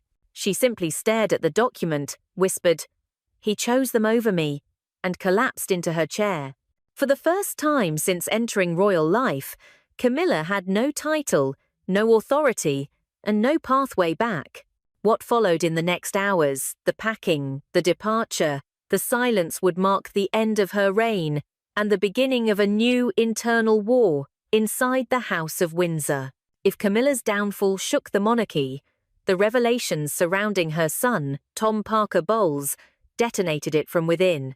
For years, Tom had been dismissed by the public as the harmless, food critic son of a queen consort, a figure orbiting the royal world but never touching its core. What few knew was that behind the scenes, Tom had quietly constructed a network of influence, access, and unchecked privilege that would ultimately become the single greatest liability the monarchy had faced since Prince Andrew. The internal dossier that Prince William presented on November 17 was more than a collection of missteps. It was a map, one that traced Tom's shadow operations across 5 years, revealing a pattern of exploitation, manipulation, and political aspiration that Camilla either ignored or actively protected. And it began long before the public ever noticed. According to palace records and private communications obtained by investigators, Tom's influence began to grow significantly around 2022, coinciding with Charles becoming king and Camilla rising to queen consort. Tom saw an opportunity. A royal insider described him as a man who believed he was untouchable because his mother wore the crown. The dossier documents 3 core areas where Tom built his quiet empire. Between 2023 and 2025, Tom allegedly pressured Camilla's private office to approve patronages linked to his commercial ventures, promote cultural charities, whose boards included his personal friends, influence grant allocations to organizations that later hired him as a consultant. One example cited in the report involved a £1.4 million heritage restoration project in Kent. Emails reveal that Tom steered Camilla toward endorsing the project, only for investigators to discover he held a silent financial interest in the architectural firm involved. The royal household flagged this as a conflict of interest of significant severity. Perhaps the most damaging revelation, Tom had repeatedly introduced himself in private circles, both in the UK and abroad, as an informal royal liaison or advisor to the queen consort. In reality, he held no royal job, no clearance, no authority. Yet he attended a private dinner with a Belgian cultural delegation in Antwerp, a closed-door meeting with 2 British art investors seeking royal approval, a charity gala in New York where he allegedly claimed he could fast-track royal patronage. One attendee described him as behaving like a man who believed he was the Prince of Wales's equal. This directly violated multiple royal protocols. The most explosive portion of the dossier revealed that Tom used Camilla's status to secure £600,000 in loans from 3 private benefactors, with royal connections, paid appearances where event organisers were led to believe the Queen Consort was aware, introduction fees for connecting foreign donors with UK cultural institutions. The royal household's financial auditors classified these transactions as high risk and reputation, threatening. How?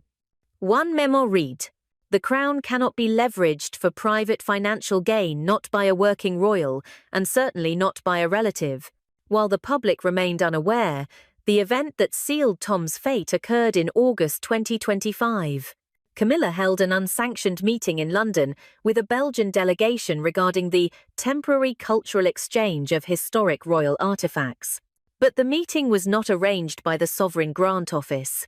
It was arranged by Tom. Investigators later discovered Tom negotiated the meeting location. Tom selected the guest list. Tom pushed to include 2 private collectors who had previously employed him. Tom misrepresented the event as approved at the highest level.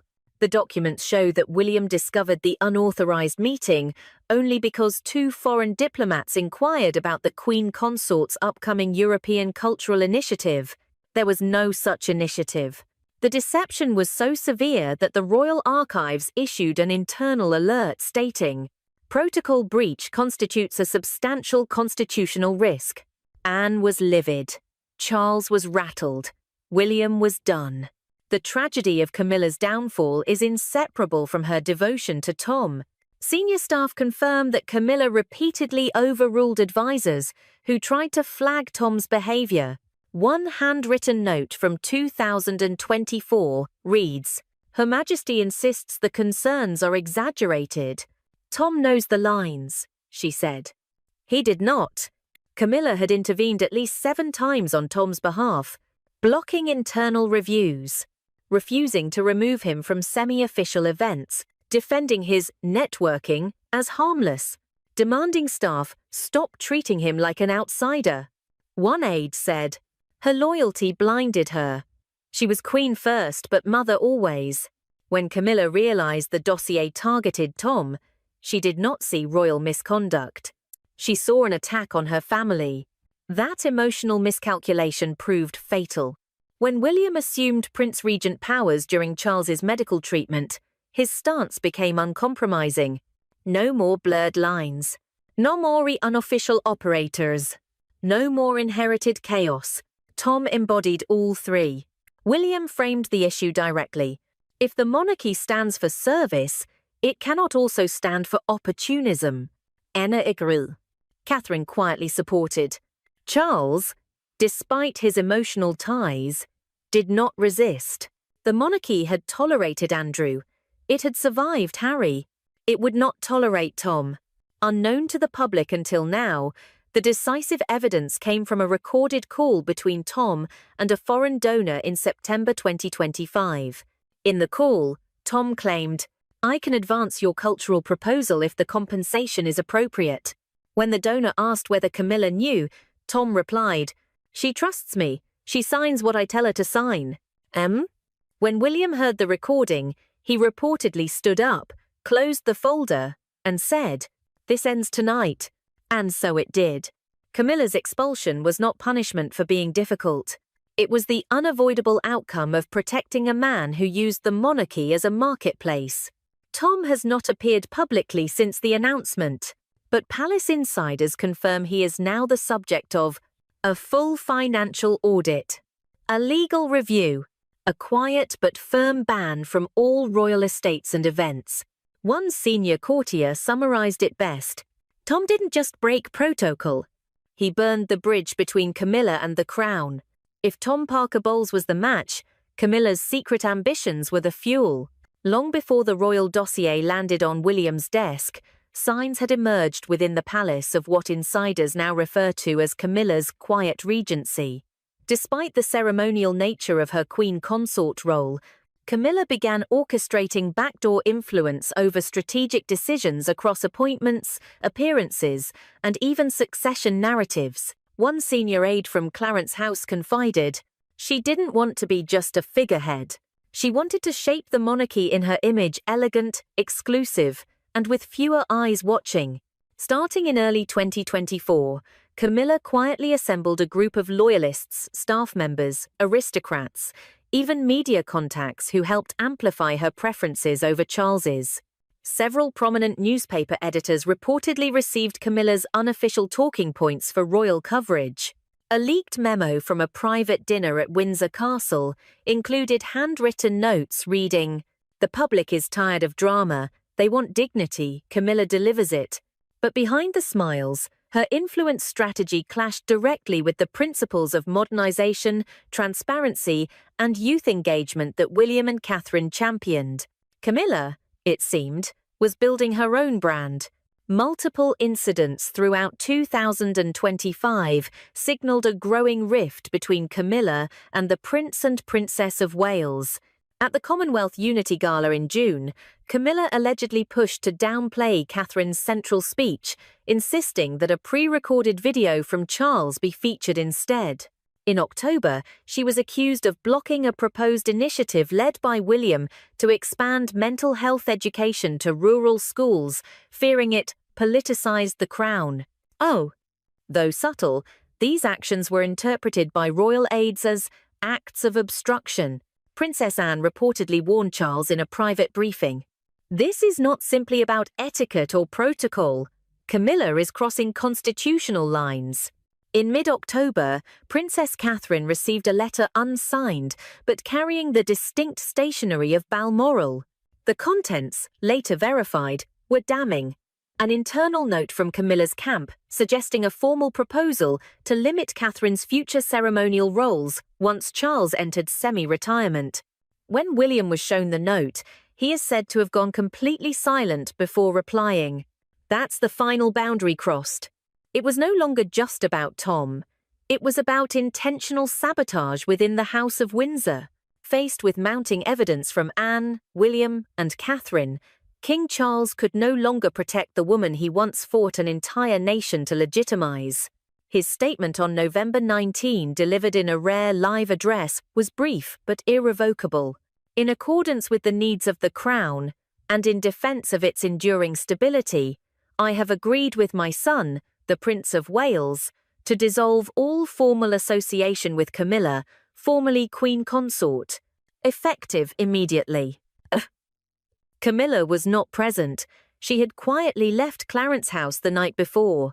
Her last words, reported by a palace maid, were whispered, "They've taken everything from me again." When Buckingham Palace released the official bulletin at precisely 7 a.m. on the 20th of November 2025, announcing the complete severance of royal duties, privileges, and ceremonial roles from Camilla Rosemary Shand, the public reaction was immediate and seismic. Crowds gathered outside the gates within hours. Some carried handmade signs that read "The crown belongs to the people," not personal ambitions, while others waved Union Jacks and cheered what many viewed as the first major act of royal housecleaning since the abdication crisis nearly a century ago. But behind the chants and headlines, what unfolded in the days that followed was a carefully coordinated recalibration of the monarchy's public image and internal power balance, led not by King Charles, but by two women long underestimated, Princess Anne and Princess Charlotte. Initial media coverage was deeply divided. Tabloids like The Sun and the Daily Express ran celebratory headlines. Crown strikes back, Camilla out, order restored. While more conservative voices like The Times and The Telegraph questioned the move, with one columnist writing, "If we allow internal scandal to dictate royal reshuffling, do we not risk weakening the institution's mystique?" Yet the tide turned dramatically within 48 hours, when additional records surfaced via leaks from the Windsor Integrity Committee. These included proof that Camilla had actively shielded Tom from financial scrutiny, pressured key staff to silence whistleblowers, and even misused ceremonial budgets for personal affairs, most notably a controversial £420,000 renovation of her private dining quarters during a cost-of-living crisis. By November 23, a YouGov poll showed a staggering 72% of British respondents approved of her removal. In Canada and Australia, royalist media praised King Charles's belated courage, but emphasized Princess Anne's role as the true architect of the disciplinary act. While Charles remained largely out of public view, continuing his treatment, it was Princess Anne who stepped into the operational spotlight. At a November 25 emergency Privy Council meeting, she introduced the Reform and Continuity Charter, a 3-point plan designed to centralize royal accountability under the Windsor Integrity Office, reduce ceremonial budgets by 18% across all households, empower the Prince and Princess of Wales as transitional regents during Charles's recovery. Anne's speech, broadcast publicly a rarity for such occasions, struck a tone of discipline and restraint. We are not an ornament of nostalgia. We are a living institution, and as such, we will uphold its code, even when it demands sacrifice from within. Her firm leadership, once confined to military patronages and rural charities, now commanded national attention. In a televised segment from BBC's Panorama, commentator Sir Henry Alton remarked, "Princess Anne is now the de facto enforcer of Windsor Protocol. If Charles is the heart and William the future, then Anne is the iron spine." But perhaps the most unexpected development came just days later, when Anne, acting in formal authority under royal prerogative, announced the reassignment of the title Duchess of Sussex to Princess Charlotte of Wales, daughter of Prince William and Princess Catherine. The move stunned observers. For a title so heavily associated with controversy, to now be entrusted to a 10-year-old royal signalled a bold reclamation strategy by the Crown. Aides close to Kensington Palace confirmed that Catherine had quietly endorsed the decision, describing Charlotte as resilient, emotionally intelligent, and already deeply conscious of what it means to carry a royal title. Royal historian Dr. Eleanor Montrose explained on ITV, "This is not just symbolic. Giving Charlotte the Sussex title rewrites the narrative entirely, from exiled drama to steady grace. It says, we start again on our terms." And indeed, Charlotte's first public appearance after the announcement, attending a remembrance service in a navy blue coat and pearl brooch, once worn by Queen Elizabeth II, became an instant media sensation. Pundits dubbed her the calm after the storm. Throughout the upheaval, William and Catherine maintained measured silence. But on November 28, during a scheduled appearance at a veterans' hospital in Leeds, a reporter asked William directly, was it the right time to remove Camilla? He paused, looked toward his wife, then said, "It was the only time, and the right thing." Catherine added simply, "We move forward, always forward, for the Queen's memory and for our children." When Camilla departed Clarence House on that overcast November morning, she left behind more than a title. She left behind a monarchy irrevocably changed by her presence, and now, her absence.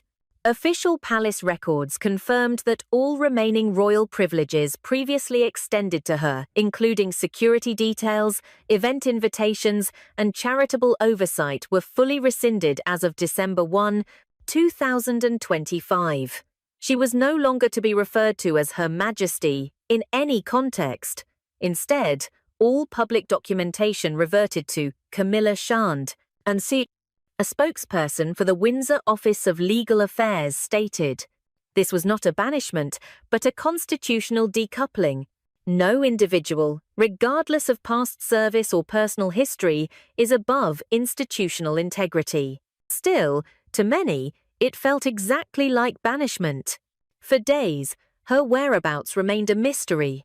But by December 3, it was confirmed by multiple British and European outlets that Camilla had relocated to a private estate in southern France, once gifted to her by a foreign benefactor during Charles's early reign. A single photo taken from afar surfaced online. In it, Camilla appears standing alone on a veranda, gazing at the sea. No caption, no commentary. Her son, Tom Parker Bowles, remains under ongoing investigation related to charitable misappropriation. According to royal sources, Princess Anne has barred him from setting foot on any Crown estate indefinitely. For King Charles, the months ahead will not be easy. Health concerns aside, he now presides over a monarchy that has severed its most personal tie. Yet even in his silence, aides say the king has privately commended Anne's handling of the crisis. One insider noted, "He may have lost his companion, but he has regained the institution, and he knows his legacy depends on it." Meanwhile, William and Catherine continue to shoulder the public role with precision. With their children George, Charlotte, and Louis now widely viewed as the stable, modern embodiment of monarchy, public trust has soared. A November end-of-month poll conducted by Ipsos showed 87% approval for Princess Anne's leadership, 81% approval for William and Catherine as heirs apparent, 67% said they now support keeping the monarchy long-term, up from 49% just 6 months prior. But perhaps the most compelling legacy of this entire saga lies in the girl once seen merely as the middle child of the future king. Today, Princess Charlotte of Wales, newly titled Duchess of Sussex, has become a global emblem of continuity. Her new coat of arms, unveiled on December 5th, retains the blue and gold colour scheme of Queen Elizabeth II, with a central motif of a blooming Tudor rose surrounded by 7 stars, each one symbolising the generations of women who came before her. In a private statement released via Kensington Palace, William and Catherine wrote, "Charlotte understands the weight of her title. She carries it not to replace anyone, but to reflect what endures, service, grace, and the future." Oh? The Duchess of Sussex is just 10 years old. But already, she has become a symbol of something far older than herself, a crown reclaimed, not by silence or scandal, but by accountability and renewal. Camilla's chapter in royal history may be closed, but its lessons remain etched into the institution she once hoped to help define. Where manipulation failed, merit stood firm. Where personal indulgence collapsed, duty rose again. And at the helm of that restoration stood not kings, but women Anne, the vigilant guardian of protocol, and Charlotte, the gentle promise of tomorrow. The House of Windsor did not fall. It reset. And with that reset came clarity. The future is not just